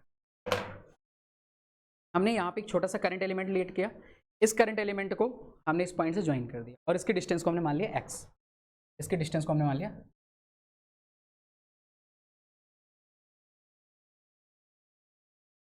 हमें इस पॉइंट पे निकालना है मैग्नेटिक फील्ड। तो इस छोटे एलिमेंट की वजह से, बायो सेवर्ट लॉ, ये छोटा सा करंट कैरिंग डीएल एलिमेंट हो गया, ये हमारा डीएल हो गया, और ये वाली डिस्टेंस हमारी जो वहाँ पे आर थी अब एक्स हो गई। तो इस छोटे से एलिमेंट को घुमाना इस तरफ, थंब किधर आएगा? लाइक दिस, थंब की डायरेक्शन आएगी इस पे, ऐसे नहीं आएगी, ध्यान रखिएगा, ये नहीं आएगी। ये जो लाइन है ना इसके परपेंडिकुलर होगी, तो इसके परपेंडिकुलर डायरेक्शन क्या होगी? ध्यान समझिएगा इस बात को, है ना। देखिए अगर हम सेंटर वाली ज्वाइन वाली लाइन को देखें तो उसका परपेंडिकुलर बिल्कुल स्ट्रेट, क्योंकि ये लाइन बिल्कुल सीधी है तो इसका परपेंडिकुलर बिल्कुल स्ट्रेट होगा। लेकिन हमें चाहिए इस लाइन का परपेंडिकुलर, तो इस लाइन का अगर आप परपेंडिकुलर देखेंगे तो लाइक दिस आएगा, ये नहीं आएगा, इस बात का ध्यान रखिएगा, ऐसे आएगा, ठीक है। ये क्लियर हुआ ये वाली बात, है ना, ये सबको क्लियर है। तो मैंने क्या कहा कि अब देखिए छोटा सा एलिमेंट हमने लिया, छोटा सा एलिमेंट डीएल क्रॉस आर, तो ये थंब की डायरेक्शन क्या देगी? Magnetic field. तो इस छोटे से एलिमेंट की वजह से इस पॉइंट पे जो मैग्नेटिक फील्ड होगा वो कौन सी डायरेक्शन में होगा? लाइक दिस, क्लियर हुआ? ऐसे नहीं होगा, लाइक दिस, ठीक है, मतलब इस वाली लाइन के परपेंडिकुलर। इतना सबको समझ में आया? किसी को डाउट यहाँ तक तो पूछ लो। तो यहाँ पे हमने क्या करा, इसकी वजह से जो मैग्नेटिक फील्ड आएगी, जो मैग्नेटिक फील्ड लाइन्स आएंगी वो आएगी इस व्हाइट वाली लाइन पे परपेंडिकुलर, कुछ ऐसे, ठीक है। तो ये मैग्नेटिक फील्ड हो गया डीबी। डीबी हमने क्यों लिया? स्मॉल, अच्छा पीछे बायो सेवर्ट लॉ में भी डीबी रहेगा, मैंने बी लिखवा दिया क्या? अभी कर लीजिएगा, चेंज कर लीजिए बाद में, डीबी रहेगा क्योंकि स्मॉल मैग्नेटिक फील्ड है ना। तो ये व्हाइट वाली लाइन से क्या आ गया? परपेंडिकुलर डायरेक्शन में, ठीक है। सिमिलरली क्या किया हमने, एक छोटा सा एलिमेंट यहाँ नीचे लिया है ना, देखिए एक छोटा सा एलिमेंट, करंट एलिमेंट यहाँ पे, क्योंकि इस पूरे सर्किट में करंट फ्लो हो रहा है, तो हमने एक छोटा सा करंट एलिमेंट यहाँ लिया, तो इस करंट एलिमेंट की वजह से फिर से यहाँ पे मैग्नेटिक फील्ड निकालेंगे, ठीक है। अब इस करंट एलिमेंट की वजह से फिर से मैग्नेटिक फील्ड निकालेंगे, तो कैसे करेंगे, जैसे देखिए करंट इधर से जा रहा था तो करंट की डायरेक्शन से ये मल्टीप्लाई किया, जब इस पॉइंट पे आएंगे तो करंट कहाँ आ जाएगा, नीचे की तरफ, है ना, करंट आ जाएगा उल्टी डायरेक्शन में आएगा, तब जब परपेंडिकुलर होगा वो किधर आएगा, डाउनवर्ड डायरेक्शन में। इस बात का ध्यान रखिएगा, करंट यहाँ से ऐसे जा रही है ना, करंट इस तरह से जा रही है, तो ऊपर वाला current element like this multiply किया, थंब भी आया, नीचे जाएंगे और नीचे जब घुमाएंगे तो इसके लिए डायरेक्शन किधर आएगा, इस तरह से परपेंडिकुलर। तो इस पॉइंट पे हम लेंगे दूसरा, नीचे वाले करंट एलिमेंट की वजह से एक सेकेंड पॉइंट लेंगे, इसको लिया हमने। अब इसकी वजह से जो करंट एलिमेंट होगा उसकी डायरेक्शन क्या आएगी, मैग्नेटिक फील्ड की इस वाइट वाली लाइन के, ठीक है। ये भी छोटा सा एलिमेंट है, ये भी छोटा सा डीएल एलिमेंट है, यहाँ भी छोटा सा डीएल एलिमेंट है, और ये भी डिस्टेंस कितनी है x। तो जो दोनों जगह dB की वैल्यू सेम होगी, क्यों, क्योंकि देखिए जो यहाँ पे करंट की वैल्यू है, सॉरी डीएल की वैल्यू है वही है यहाँ भी डीएल, जितनी डिस्टेंस इस पॉइंट की इससे है x, उतनी डिस्टेंस इससे है, तो डिस्टेंस सेम हो गया, डीएल सेम हो गया, है ना। अच्छा, अब ये करंट एलिमेंट और ये लाइन के बीच का एंगल आप बताओ भाई बेटा, इस करंट एलिमेंट और इस लाइन के बीच का एंगल बताओ, है ना, ये करंट एलिमेंट और इस लाइन के बीच का एंगल बताओ। ये आप देखो बैंगल दूसरे एक्सिस पे है और ये दूसरे, है ना, ये दूसरे प्लेन में, ये दूसरे प्लेन में, दो प्लेन के बीच हमेशा एंगल कितना डिग्री होता है, 90 डिग्री।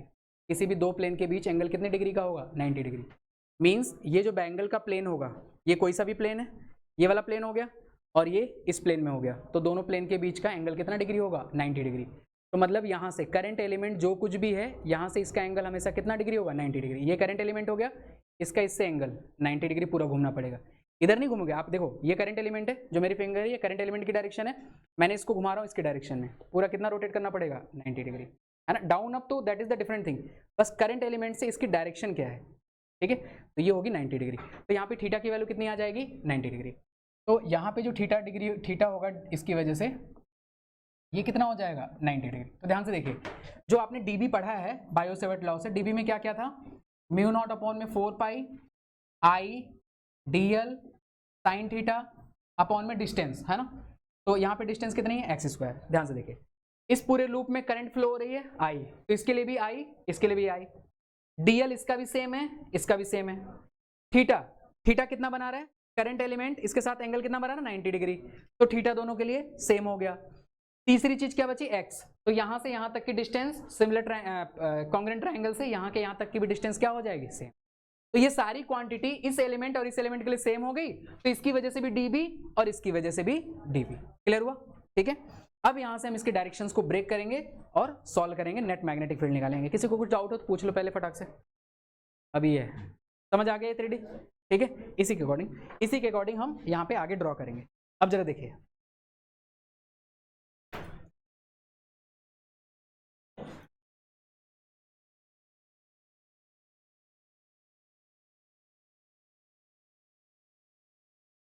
देखिए थीटा बराबर कितना डिग्री, यहाँ पे 90 डिग्री, ये बात लिख लीजिएगा। तो dB बराबर कितना आएगा, dB बराबर आएगा हमारा म्यू नॉट अपॉन में 4 पाई आई डीएल अपॉन में एक्स स्क्वायर, इक्वेशन नंबर 1।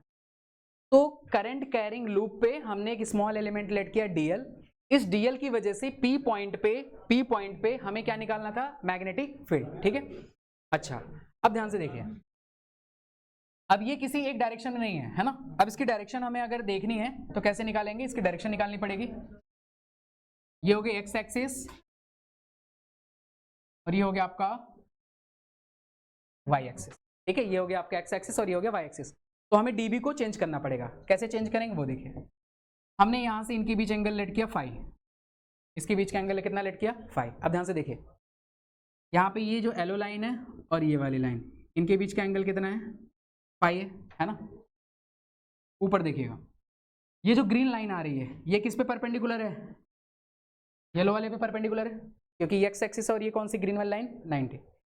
और जो ऐसे लाइन आ रही है उसके परपेंडिकुलर कौन है, डीबी वाली लाइन, है ना। तो देखिए ये जो डीबी लाइन है ये वाइट वाले के परपेंडिकुलर है, तो ये तो इसके परपेंडिकुलर हो गई और इसके परपेंडिकुलर कौन सी हो गई, डीबी। ये डीबी की डायरेक्शन हो गई, ये वाई एक्सिस की डायरेक्शन हो गई, ये आपका एक्स है, ये आपका आर है। इतना क्लियर हो सबको। तो अगर ये एंगल फाई होगा तो ये एंगल भी कितना होगा?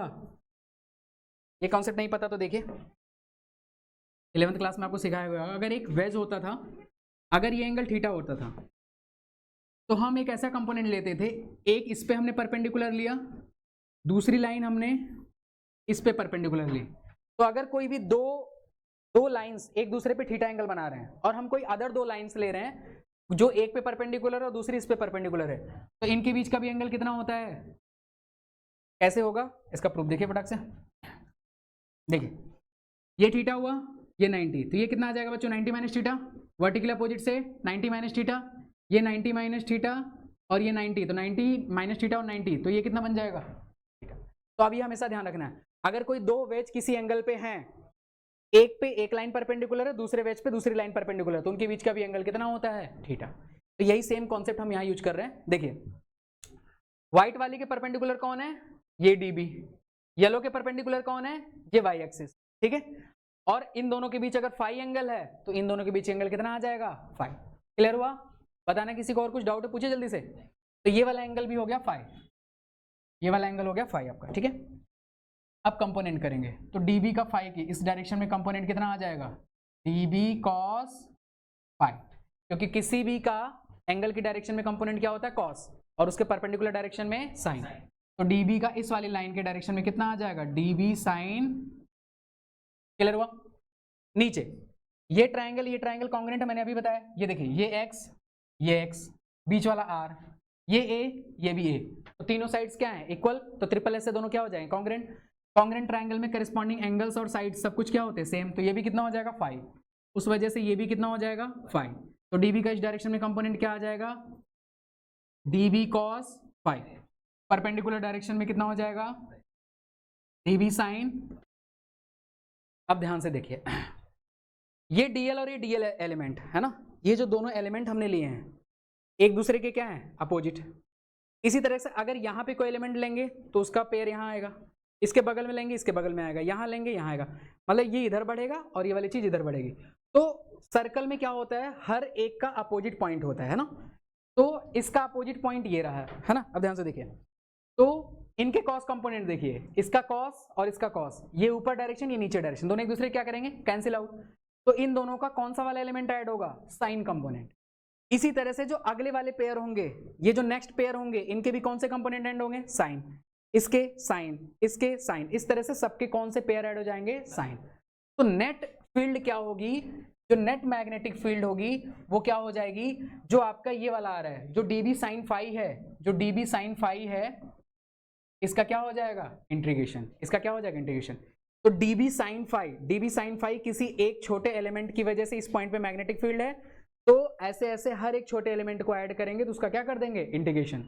तो net magnetic field of this circular wire, यहाँ पे नेट मैग्नेटिक फील्ड कितना आएगा? एक एलिमेंट का जो कुछ भी है उसका आप क्या कर दो? समेशन कर दो, और क्योंकि सिमेट्रिक है तो इंटीग्रेशन कर देंगे। तो नेट मैग्नेटिक फील्ड के लिए हम क्या कर देंगे? db साइन फाई का इंटीग्रेशन। कहां से कहां तक? अगर यहां से शुरू किया है, इसको हम 0 मानते हैं, तो टोटल सर्कमफ्रेंस कितना हो जाएगा? 2 पाई a है ना, यहाँ पे रेडियस a है तो 2 पाई a। तो इंटीग्रेशन कहां से कहां तक करना है? 0 से सॉल्व कर देंगे, क्या आ जाएगा? आंसर। db की जगह क्या रखेंगे? ठीक है, ये रख के सॉल्व करेंगे, आपका क्या आ जाएगा? Final answer. पता है इतनी मेहनत से क्यों बताया? क्योंकि सब कुछ आपको करना है। ठीक है, अब कोई कंफ्यूजन है पहले पूछिए, अगर नहीं है तो एक तरफ से पहले आराम से इत्मीनान से अच्छे से प्यारा सा सुंदर सा फिगर बनाइए, फिर आगे डिस्कस करें। पहले किसी को कहीं कोई कंफ्यूजन हो, अगर कोई चीज़ बात नहीं समझ में आई हो, सर ये चीज़ कैसे हुई, you can ask.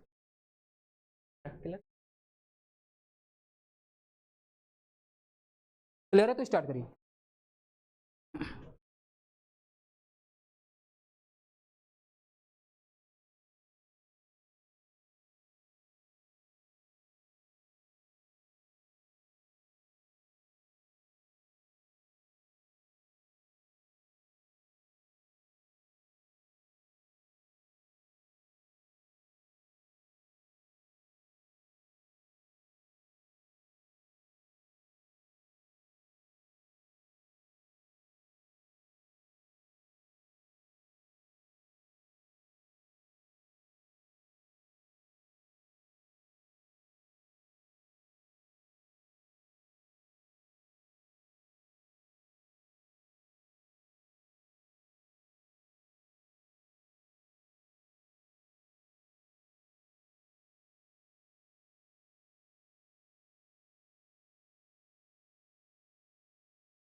Ram ji इसको किसी म्यूजियम में रखवा दीजिए।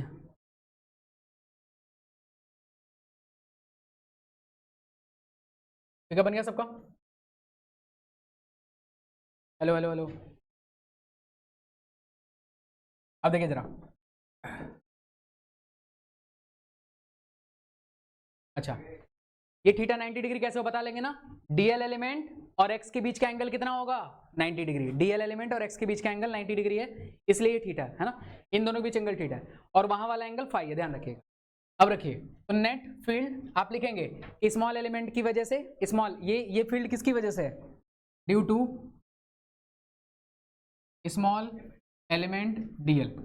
जो डीएल स्मॉल एलिमेंट है उसकी वजह से फील्ड है ये, है ना, एट पॉइंट पी, है ना, due to small element dl electric magnetic field at point P due to small element dl. तो इक्वेशन नंबर 1 है ना। तो टोटल फील्ड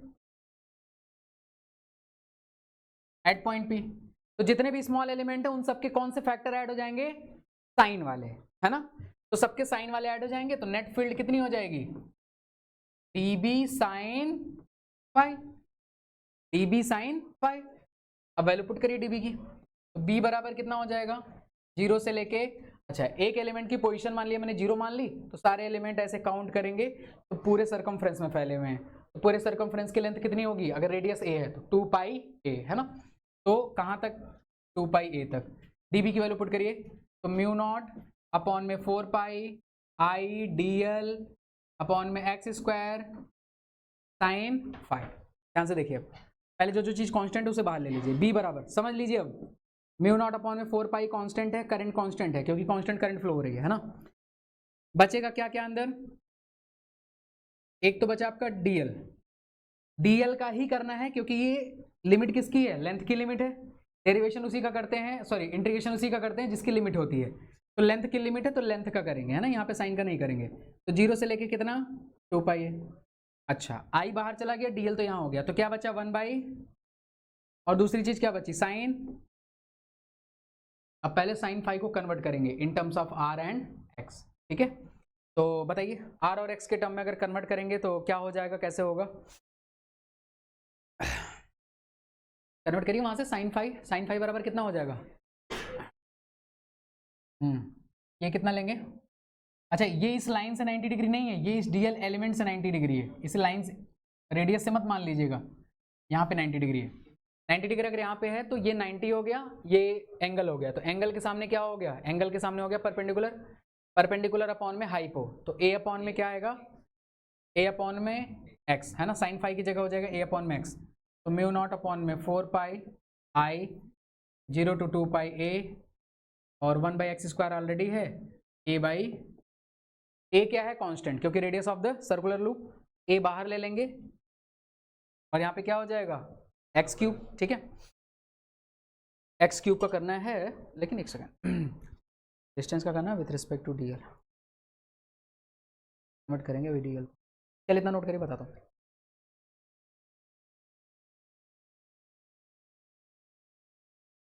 थीटा का करेंगे 2 पाई, देखता हूँ मैं, यहाँ तक करिए, यहाँ तक करिए, चेंजिंग तक, यहाँ तक नोट करिए।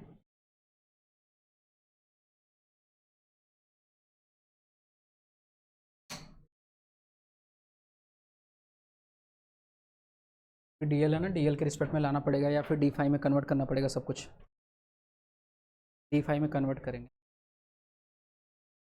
करिए यहाँ तक नोट करिए, देखता हूँ, कन्वर्ट करेंगे तो लिमिट भी चेंज कर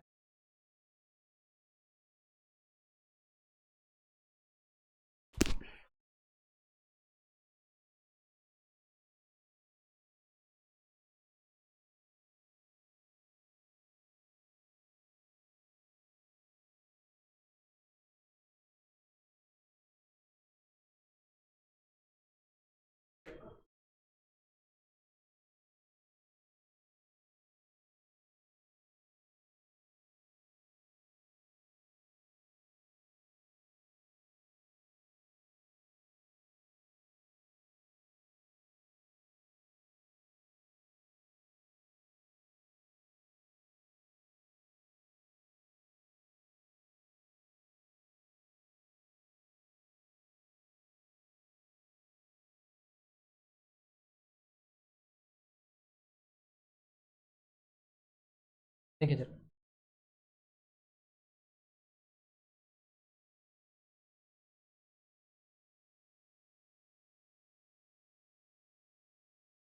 म्यू नॉट अपॉन में 4 पाई आई, ये लिमिट रहने दीजिए, ए अपॉन में एक्स क्यूब, एक्स को रिप्लेस करिए क्योंकि हमने कहा कि हमें गिवन क्या है, ए और आर गिवन है, एक्स को हमें रिप्लेस करना है, तो पाइथागोरस लगाइए। ये हो गया आपका आर, ये हो गया एक्स, ये है ए, है ना। तो हमें एक्स को रिप्लेस करना है, तो एक्स स्क्वायर बराबर कितना हो जाएगा, ए स्क्वायर प्लस आर स्क्वायर। यहाँ से एक्स बराबर कितना हो जाएगा, ए स्क्वायर प्लस आर स्क्वायर, और स्क्वायर उधर जाता है पावर 1/2, ठीक है। हमें क्या चाहिए, एक्स क्यूब, तो दोनों तरफ क्यूब कर दीजिए, तो एक्स क्यूब बराबर कितना आ जाएगा, ए स्क्वायर प्लस आर स्क्वायर, इधर भी क्यूब करेंगे तो कितने हो जाएंगे, 3/2। तो इस पूरे की जगह क्या रख देंगे, ए स्क्वायर प्लस आर स्क्वायर 3/2, और ऊपर ये बाहर आ जाएगा, तो आई ए, और नीचे भी एक्स और आर कांस्टेंट है, तो ये सब कुछ बाहर आ जाएगा, है ना। अब हमें क्या करना है, ये जो डीएल लेंथ है, पूरे डीएल का इंटीग्रेशन करना है ना, पूरे डीएल का इंटीग्रेशन करना है, तो डीएल का इंटीग्रेशन कितना हो जाएगा, एल, और एल की फिर लिमिट पुट कर देंगे क्या, 0 से 2 पाई ए, है ना, वो मल्टीप्लाई कर देंगे। देखिए यहाँ तक क्लियर है।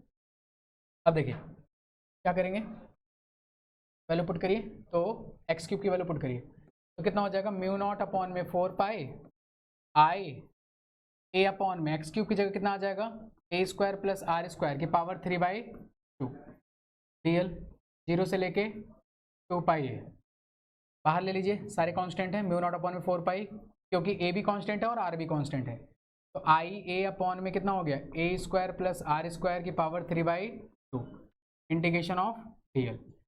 अब देखिए दो चीज़ है, या तो डीएल का इंटीग्रेशन करके आप लिमिट पुट करिए, आंसर सेम आएगा, या अगर आप लिमिट नहीं लगाते हैं तो सिंपली कह सकते हैं कि एक छोटा एलिमेंट हमने डीएल लिया है, तो टोटल लेंथ कितनी हो जाएगी इंटीग्रेशन के बाद, 2 पाई है, डायरेक्ट भी लिख सकते हैं ना। अगर आप चाहें, मतलब लगा दिया हमने शुरू से, तो आप लगाए रखिए 0 से, वरना हम क्या कर सकते थे इसकी जगह कि 0 से 2 पाई है, या तो लिमिट लगाएं, या तो अगर एक छोटे एलिमेंट हमारे पास है तो पूरे का इंटीग्रेशन कितना हो जाएगा, डीएल की जगह क्या रिप्लेस कर देंगे, जैसे एरिया आता था, याद हो आपको, इलेक्ट्रिक फील्ड में करवाया था, अगर यहाँ पे एरिया आता था स्फेयर का, है ना, डीएस आता था, सॉरी, अगर डीएस आता था तो टोटल एरिया कितना होता था, 4 पाई r², तो डायरेक्ट प्लेस कर दे, या लिमिट लगा दें 0 से लेके कहाँ तक, 4 पाई r² तक, तो डिपेंड करता है आपके ऊपर कैसे करना चाहिए। फिलहाल हमने लिमिट लगाई है तो हम लिमिट में सॉल्व कर देते हैं, तो म्यू नॉट अपॉन में 4 पाई आई ए अपॉन में ए स्क्वायर प्लस आर स्क्वायर की पावर 3/2 इंटू डीएल का कितना हो जाएगा, इंटीग्रेशन एल, लिमिट 0 से लेके कहाँ तक, 2 पाई ए तक, अपर लिमिट पुट करेंगे 2 पाई, लोअर लिमिट 0, तो फाइनल 2 पाई ए, तो म्यू नॉट अपॉन में 4 पाई आई ए अपॉन में ए स्क्वायर प्लस आर स्क्वायर की पावर 3/2 इंटू 2 पाई, ठीक है, 2 पाई ए, और ये आ गया इसकी मैग्नेटिक, क्या, अरे अरेंज करोगे, आई ए स्क्वायर हो जाएगा, बाद में ए को हम रिप्लेस करेंगे, a is very very less than respect to r, तो नेगलेक्ट करेंगे, वो तो केसेस बनेंगे, मेन ही आएगा। नोट डाउन करिए जल्दी से, कंप्लीट करिए जहाँ तक आपने करा था, उसके आगे कंप्लीट करिए फटाक से।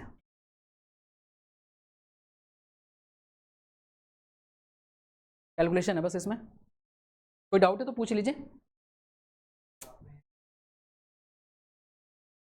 काटा नहीं है, वो मैं पहले हटाने की कोशिश कर रहा था लेकिन नहीं हटाया बाद में।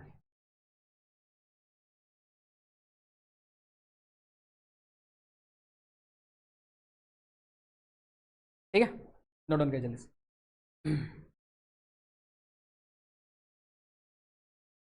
कहाँ पे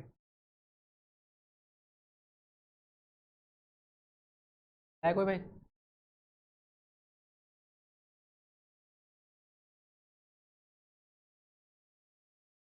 बोलो पास पास से आते हो, स्कूटी मत ले आया करो।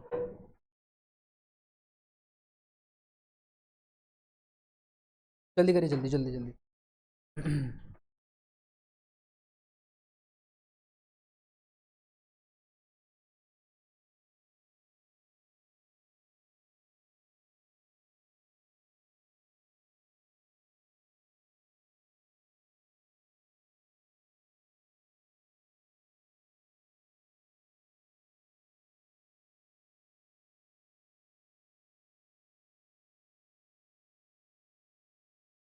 तभी तो करवाया।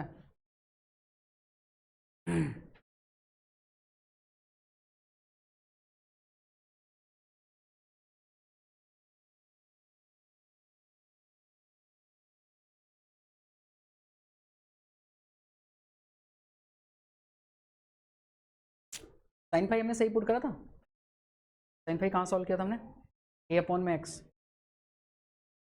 परपेंडिकुलर अपॉन में हाइपो,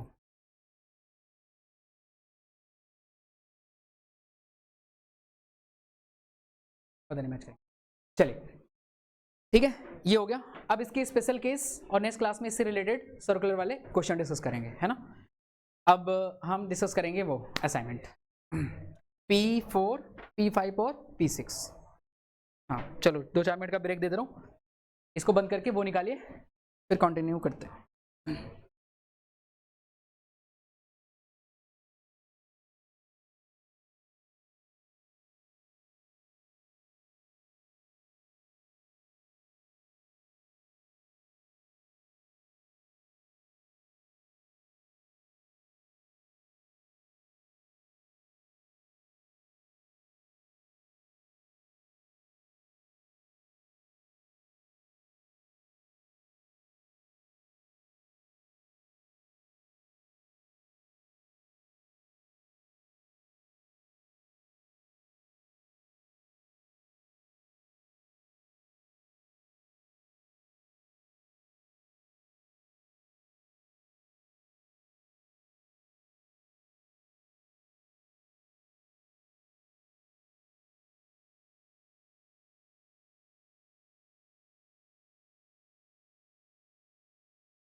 क्लास में इसके स्पेशल केसेस और क्वेश्चन डिस्कस करेंगे, ठीक है। अभी निकालिए फटाफट P4, P5, P6 से जो डाउट हो फटाफट पूछ लीजिए। P4 से किसी का है कुछ डाउट, जल्दी से। P4 से किसी का है कुछ डाउट? P4 वही सर्किट वाला है, सर्किट वाले जितने क्वेश्चन है वो P4 में है। नहीं, P5, P4 के 11 का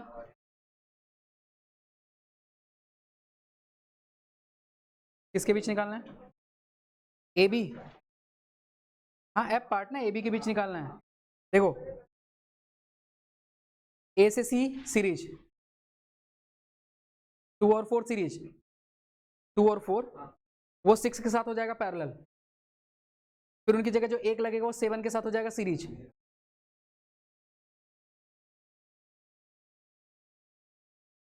ए बी तो नीचे, अभी छोड़ो, पहले ऊपर वाले सॉल्व करो। ये दोनों सीरीज सीरीज पैरेलल निकल गया, फिर जो बचेगा 7 के साथ सीरीज, फिर लास्ट में पैरेलल। P5 मैं क्वेश्चन बोलूंगा, जो डाउट होगा पूछ लीजिए। P5 का 1 2 3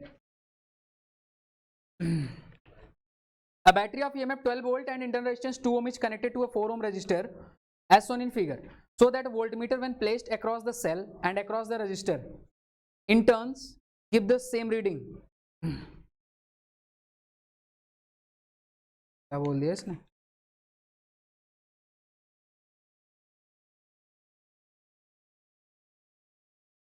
P5 का question number 3, a battery of EMF 12 volt, ठीक है, and internal resistance 2 ohm is connected to a 4 ohm resistor as shown in figure, so that a voltmeter when placed across the cell and across the resistor in turn gives the same reading। मतलब जब battery के approx लगा है तब वो क्या बता रहा है? Terminal potential. और जब रेजिस्टेंस के अप्रॉक्स लगेगा तब भी क्या बताएगा? Terminal potential. तो आपको दोनों केस में क्या कैलकुलेट करना है? टर्मिनल पोटेंशियल कैलकुलेट करना है, ठीक है। तो इस पूरे का यूज करके you have to calculate the terminal potential V। V is equal to क्या हो जाएगा फार्मूला? सॉल्व करो, पहले आई कैलकुलेट करो, पहले आई कैलकुलेट करिए। अरे आई कैलकुलेट हो जाएगा कि नहीं? आई इज इक्वल टू क्या होता है? E अपॉन में R प्लस, पहले ये कैलकुलेट कर लीजिए, सब कुछ पता है। आई पता चल गया, आई पता चल गया तो V बराबर क्या हो जाएगा? और फिर हम बोलेंगे जब हम बैटरी के अबाउट लगाएंगे, जब इसके अबाउट V लगाया हमने, तो आपको पता है ना कि EMF क्या होता है? बैटरी के अंदर और बाहर दोनों, और टर्मिनल पोटेंशियल क्या होता है? सिर्फ बैटरी के बाहर बाहर। और रेजिस्टेंस के अबाउट लगाएंगे 4 ओम, इसके अबाउट पोटेंशियल लगाएंगे, तभी हम क्या कहेंगे? जो यहाँ पे टर्मिनल पोटेंशियल है वही टर्मिनल पोटेंशियल ड्रॉप किसके अबाउट शो करेगा? रेजिस्टेंस के अबाउट, क्योंकि बैटरी का जो टर्मिनल पोटेंशियल होता है वो एक्सटर्नल रेजिस्टेंस के अबाउट शो करता है। तो अगर V की जो रीडिंग यहाँ आएगी वही सेम रीडिंग क्या आएगी? यहाँ आएगी। आंसर यही होगा कि across the register it turns give the same reading, है ना। तो पहले आप ये करके दिखा दोगे, V is equal to E minus I R, battery करके दिखा दोगे, ये हो जाएगा उसकी रीडिंग, ठीक है। फिर हम निकालेंगे पोटेंशियल ड्यू टू रजिस्टर, बाहर वाले रजिस्टर के लिए पोटेंशियल। तो इसके लिए पोटेंशियल फार्मूला क्या होगा? V इज इक्वल टू, तो यहाँ का जो V होगा और ये जो V आएगा इन दोनों सेम आएगा। मतलब जब बैटरी के अबाउट लगा है तब आप यूज करोगे V is equal to E minus I R, और जब रजिस्टर के अबाउट लगेगा तो V is equal to simply I R, और दोनों रीडिंग क्या आनी चाहिए? सेम आएगी ना, सेम। समझ गए ना? ऐसे करना। तो बैटरी के अबाउट तो आपको पता है टर्मिनल पोटेंशियल निकालें, V बराबर E माइनस आई आर होता है, तो यहाँ से ये यूज करिए, और जब रेजिस्टेंस के अबाउट लगा देंगे तो आई आर सिंपली यूज करिए, और दोनों रीडिंग सेम आनी चाहिए। मतलब आई आर सॉल्व करेंगे तब भी वही आएगा जो ये सॉल्व करने पे आएगा। तो आप लिख देंगे हैंस, गॉट इट। अब आ जाएगा next question of 4 5 4th, a battery of EMF E and internal resistance R gives a current of 0.5 ampere with an external resistor of 12 ohm and a current 0.25 with an external resistance of 25 ohm. Calculate internal resistance of the cell and EMF of the cell. करा नहीं है तुम लोगों का दोनों ने। A battery of EMF E and internal resistance R, a current of 0.5 with an external resistance 12 ohm and a current, ये first situation है। सेकेंड सिचुएशन कह रहा then a current 0.25 ampere with external resistance 25 ohm. ठीक है, अब battery का EMF E, internal resistance R, उससे कोई फर्क नहीं पड़ रहा है। कह रहे हैं गिव्स अ करंट, एक बैटरी हमने ले ली, उसका ईएमएफ और आर दे दिया गया। अब कह रहे हैं अगर हम करंट इतनी ड्रॉ कर रहे हैं और एक्सटर्नल रेजिस्टेंस ये लगा रहे हैं, है ना, और या फिर हम करंट इतना ले रहे हैं और एक्सटर्नल रेजिस्टेंस ये लगा रहे हैं, तो दोनों केस में calculate internal resistance of the cell and EMF of the cell. दोनों केस में ईएमएफ और इंटरनल रेजिस्टेंस बताना है। ठीक है, चलिए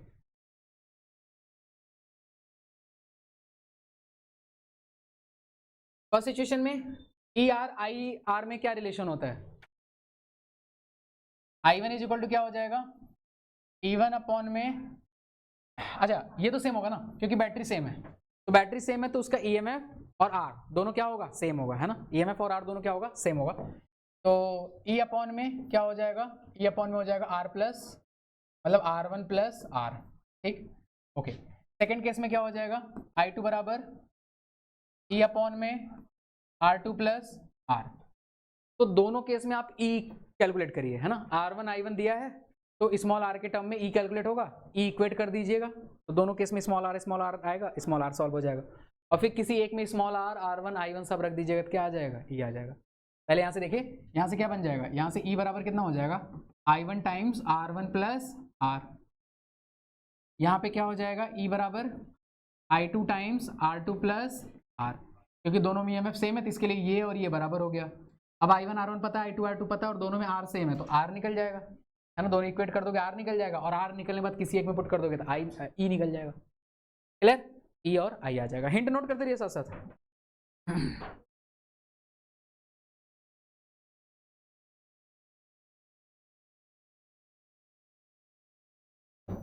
5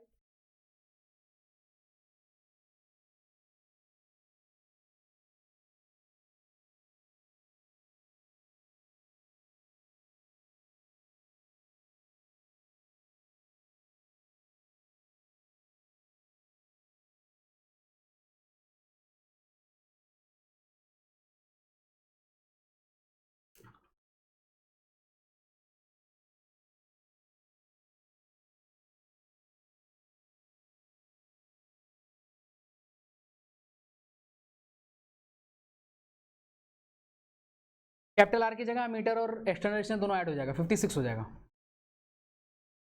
कैपिटल R की जगह 56 हो गया। अब battery of EMF 3 volt, E is equal to 3 हो गया, एक्सटर्नल रेजिस्टेंस 55 है और अमीटर 1 ओम है, सीरीज में लगा तो टोटल कितना हो जाएगा, 55 प्लस 1। अमीटर के भी ऐड होगा, अमीटर का रेजिस्टेंस है, क्वेश्चन मेंशन है। जनरली हम अमीटर का रेजिस्टेंस नहीं लेते हैं, लेकिन क्वेश्चन में अगर मेंशन है कुछ रेजिस्टेंस तो वो लेंगे, और वो एक्सटर्नल रेजिस्टेंस के साथ सीरीज में आता है, क्योंकि अमीटर हमेशा कैसा लगता है, सीरीज में लगता है, तो जो भी एक्सटर्नल रेजिस्टेंस होगा उसके साथ अमीटर का काउंट होगा इन सीरीज। तो 55 और 1 कितना हो गया, 56, तो R हो गया 56, E हो गया 3 volt, internal resistance R is connected, R निकालना हमें, है ना। द मीटर रीड्स 50 एम्पियर, मतलब I की वैल्यू होगी 50 एम्पियर। I पता है, E पता है, कैपिटल R पता है, small r solve, I is equal to E by R plus R। Clear हुआ सबको, इसको डाउट था, क्लियर, क्या एक और बार बोलना, आप बनाओ। एक्सटर्नल रेजिस्टेंस लग गया, अमीटर लग गया, बैटरी, इंटरनल रेजिस्टेंस, बस अमीटर सीरीज में लगाना, एक्सटर्नल रेजिस्टेंस, समझ आया। तो एक्सटर्नल रेजिस्टेंस 55, अमीटर का 1, और दोनों सीरीज में है तो टोटल कितना हो जाएगा 56, बस वहां से सॉल्व कर देंगे। 6 7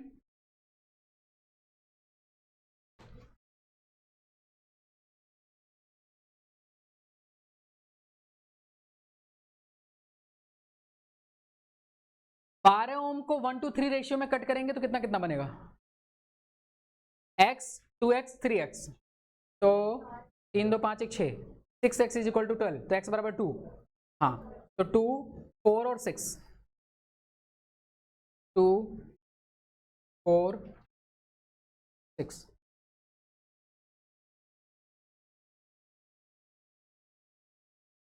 और pieces are connected to a form triangle, a cell of EMF 8 volt and internal resistance 1 ohm।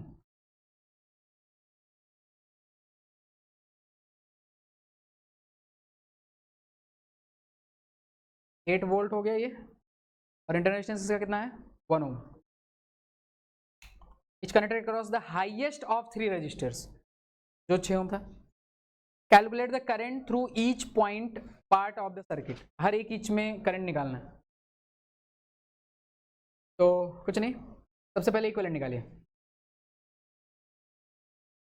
2 series ये पैरेलल, इक्विवेलेंट निकल जाएगा।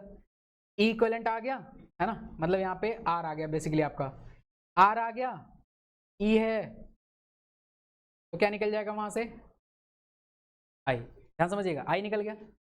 जो भी आई आएगा, आई के पास यहाँ से 2 रास्ते हैं, एक ये वाला एक ये वाला। इस रास्ते में कितने रेजिस्टेंस है 2 और 4 6, और इसमें भी कितने हैं 6, दोनों तरफ इक्वल रेजिस्टेंस है, करंट इक्वली डिवाइड हो जाएगी। तो इधर जाएगी I/2 और इधर भी जाएगी। अब आपको कौन कौन से में निकालना है, हाँ तो आप लिख दोगे जो भी करंट की वैल्यू आएगी उसका हाफ करके लिख दोगे, 2 और 4 में इतनी जाएगी और 6 में इतनी जाएगी, क्वेश्चन खत्म है। समझ क्या होना, डाउट है तो बताओ क्या क्या क्या, जैसे समझा दो, कहाँ से बताओ। आई डिवाइड हुआ, हमने कहा यहाँ करंट आया, इस पॉइंट पे करंट के पास 2 रास्ते हैं, इसमें 2 के सीरीज के साथ जाएगा, तो 2 के सीरीज का टोटल कितना होगा 6, और ये वाला भी कितना है 6, तो दोनों रास्ते में उसको रेजिस्टेंस 6 मिल रहा है, तो करंट इक्वली डिवाइड हो जाएगा। जिधर रेजिस्टेंस ज़्यादा होता है उधर करंट कम जाता है, जिधर रेजिस्टेंस कम होता है उधर करंट ज़्यादा जाता है, लेकिन अगर दोनों जगह रेजिस्टेंस सेम है तो करंट हाफ हाफ डिवाइड हो जाएगा। तो इस वाले में भी वही करंट जाएगा, मतलब इधर चला जाएगा I/2 और इधर भी चला जाएगा I/2। सपोज करो ये 5 एम्पियर आया, तो 2.5 एम्पियर यहाँ 2.5 एम्पियर यहाँ, इन दोनों में तो सेम ही जाएगा, 2.5 इसमें 2.5 इसमें, तो हर एक ब्रांच में कितना हो गया 2.5 हर एक के करेस्पॉन्डिंग आंसर दे देंगे। क्लियर है। 8 P6, अच्छा कितने लोग करे नहीं, ईमानदारी साथ ऊपर कर दो, कितने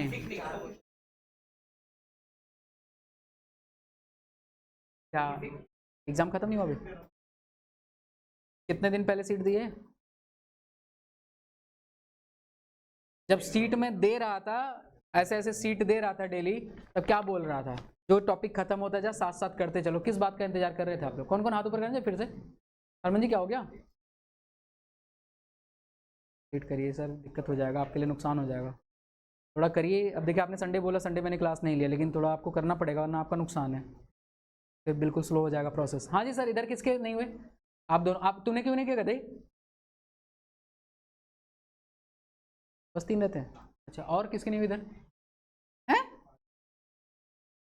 ये कैसे हो गया,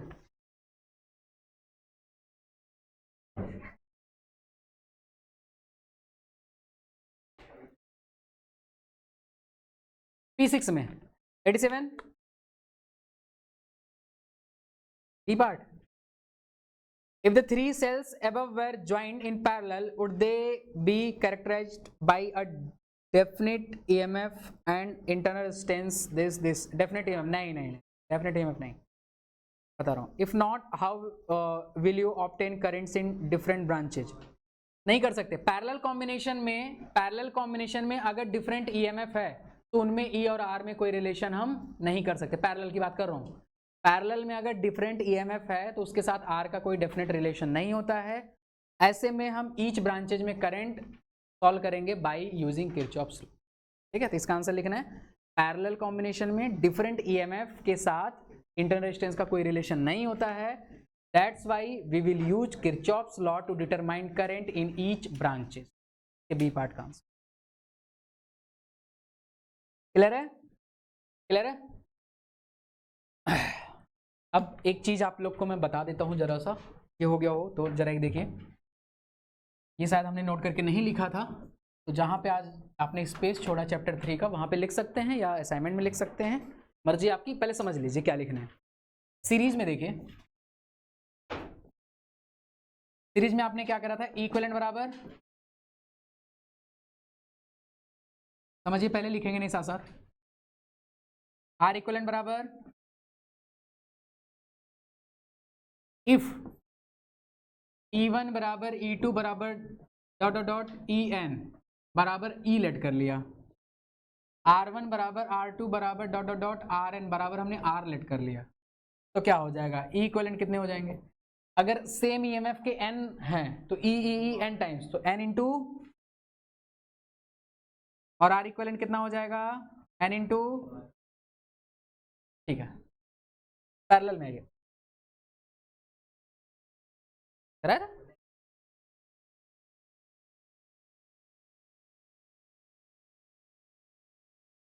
कहीं और ट्यूशन ले रहे हो क्या?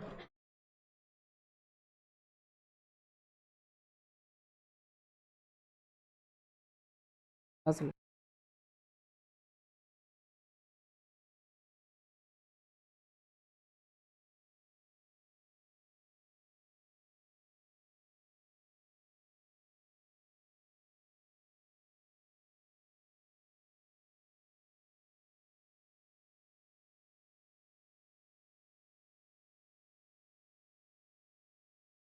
देखिए, समझिए पैरेलल में, देखिए पैरेलल में E इक्वलेंट अपॉन में R इक्वलेंट बराबर कितना होता है, E1 R1 E2 R2 plus dot dot dot EN RN। रखिए पहले ये R इक्वलेंट तो सॉल्व कर ले, और यहाँ पे क्या होता है 1 अपॉन R इक्वलेंट बराबर कितना हो जाएगा 1 upon R1 1 upon R2 dot dot dot 1 by, तो पहले R इक्वलेंट सॉल्व करेंगे क्योंकि यहाँ भी पुट करना है ना। तो आप सोचिए इफ वही वाली कंडीशन है ना, तो 1 बाई आर इक्वलेंट बराबर कितना आ जाएगा 1 by R 1 by R 1 by R कितने टाइम्स n टाइम्स है ना, तो कितना हो जाएगा n बाई आर। रेसिप्रोकल करेंगे तो आर इक्वलेंट बराबर हो जाएगा आर अपॉन में, तो अगर n equal resistance inter resistance के हैं तो r बाई n हो जाएगा। इसी को रख दीजिए यहाँ पे इक्वलेंट, देखिए पहले लिखा मत करिए, पहले समझा करिए। इक्वलेंट देखिए आर इक्वलेंट की जगह तो आ जाएगा r अपॉन में n, समझ लीजिए ध्यान से, E by R E by R E by R कितने टाइम्स n टाइम्स, तो n इंटू क्या हो जाएगा e अपॉन में, क्लियर है। जब ये इधर ले जाएंगे ना तो r ऊपर n नीचे, तो r और n एक दूसरे को कैंसिल आउट कर देंगे, तो e इक्वलेंट कितना आ जाएगा e के बराबर आ जाएगा। आप सॉल्व करके देख लीजिएगा, ये पूरा यहाँ मल्टीप्लाई जाएगा तो r ऊपर n नीचे, तो n से n कैंसिल r से r कैंसिल। अब यहाँ से एक इन्फॉर्मेशन समझिए, अगर सीरीज कॉम्बिनेशन में हम सीरीज में बैटरी को करते हैं तो एक का ईएमएफ क्या हो जाता है, अगर सारी इक्वल है, जैसे 9 वोल्ट की 2 बैटरी लगाई तो टोटल ईएमएफ कितना हो जाएगा 18 वोल्ट, लेकिन यहाँ पे पैरेलल में आपने लगाई तो उसका वोल्टेज सेम रहेगा, ठीक है, वोल्टेज क्या रहेगा सेम। तो पैरेलल में अगर इक्वल बैटरीज ऐड होती हैं तो उनका वोल्टेज सेम रहता है ना। ये यूज आपको आएगा P6 में बहुत सारे क्वेश्चन, ठीक है। नोट डाउन कर लिए फटक से, जो आपने इस पेज छोड़ा, आज मैंने बोला 2 पेज छोड़ने के लिए, वहाँ लिख लिए फटाफट और P6 अब कर लीजिएगा, ऑलमोस्ट हो जाएगा। तो नेक्स्ट क्लास में हम डिस्कस करेंगे आगे वाले कौन कौन से क्या क्या है, P7 कहाँ तक है 8 तक है। नेक्स्ट क्लास में चैप्टर 4 के साथ साथ P7 और P8 डिस्कस करेंगे, और उसके बाद P1 2 3 डिस्कस करेंगे, ठीक है। सैटरडे वाली क्लास में 1 2 3 डिस्कस करेंगे, और उसके बाद जो क्लास होगी उसमें डिस्कस करेंगे कंप्लीट सीट। तो इसके अकॉर्डिंग करते रहिए। मैं बोल रहा हूँ फिर से, आप लोग इस बात को हल्के में ले रहे हैं, अगर ये सीट साथ साथ सॉल्व करके डिस्कस नहीं करेंगे क्वेश्चनेबिलिटी कम हो जाएगी, जितना आपने मेहनत करा है सब पानी में चला जाएगा। कितना भी थ्योरी पढ़ लीजिए, कॉन्सेप्ट पढ़ लीजिए, जब तक क्वेश्चन नहीं करेंगे तब तक काम नहीं बनेगा। अगर ये नहीं पता तो एक दिन कोई एक क्वेश्चन उठा के देखिए, कहीं 15-20 क्वेश्चन उठा के देखिए और करके देखिए, फिर समझ में आ जाएगा। इनके भाई साहब के टेस्ट में आया था 3 क्वेश्चन सेम सेम आया था, तभी गलत करके आया। सही है,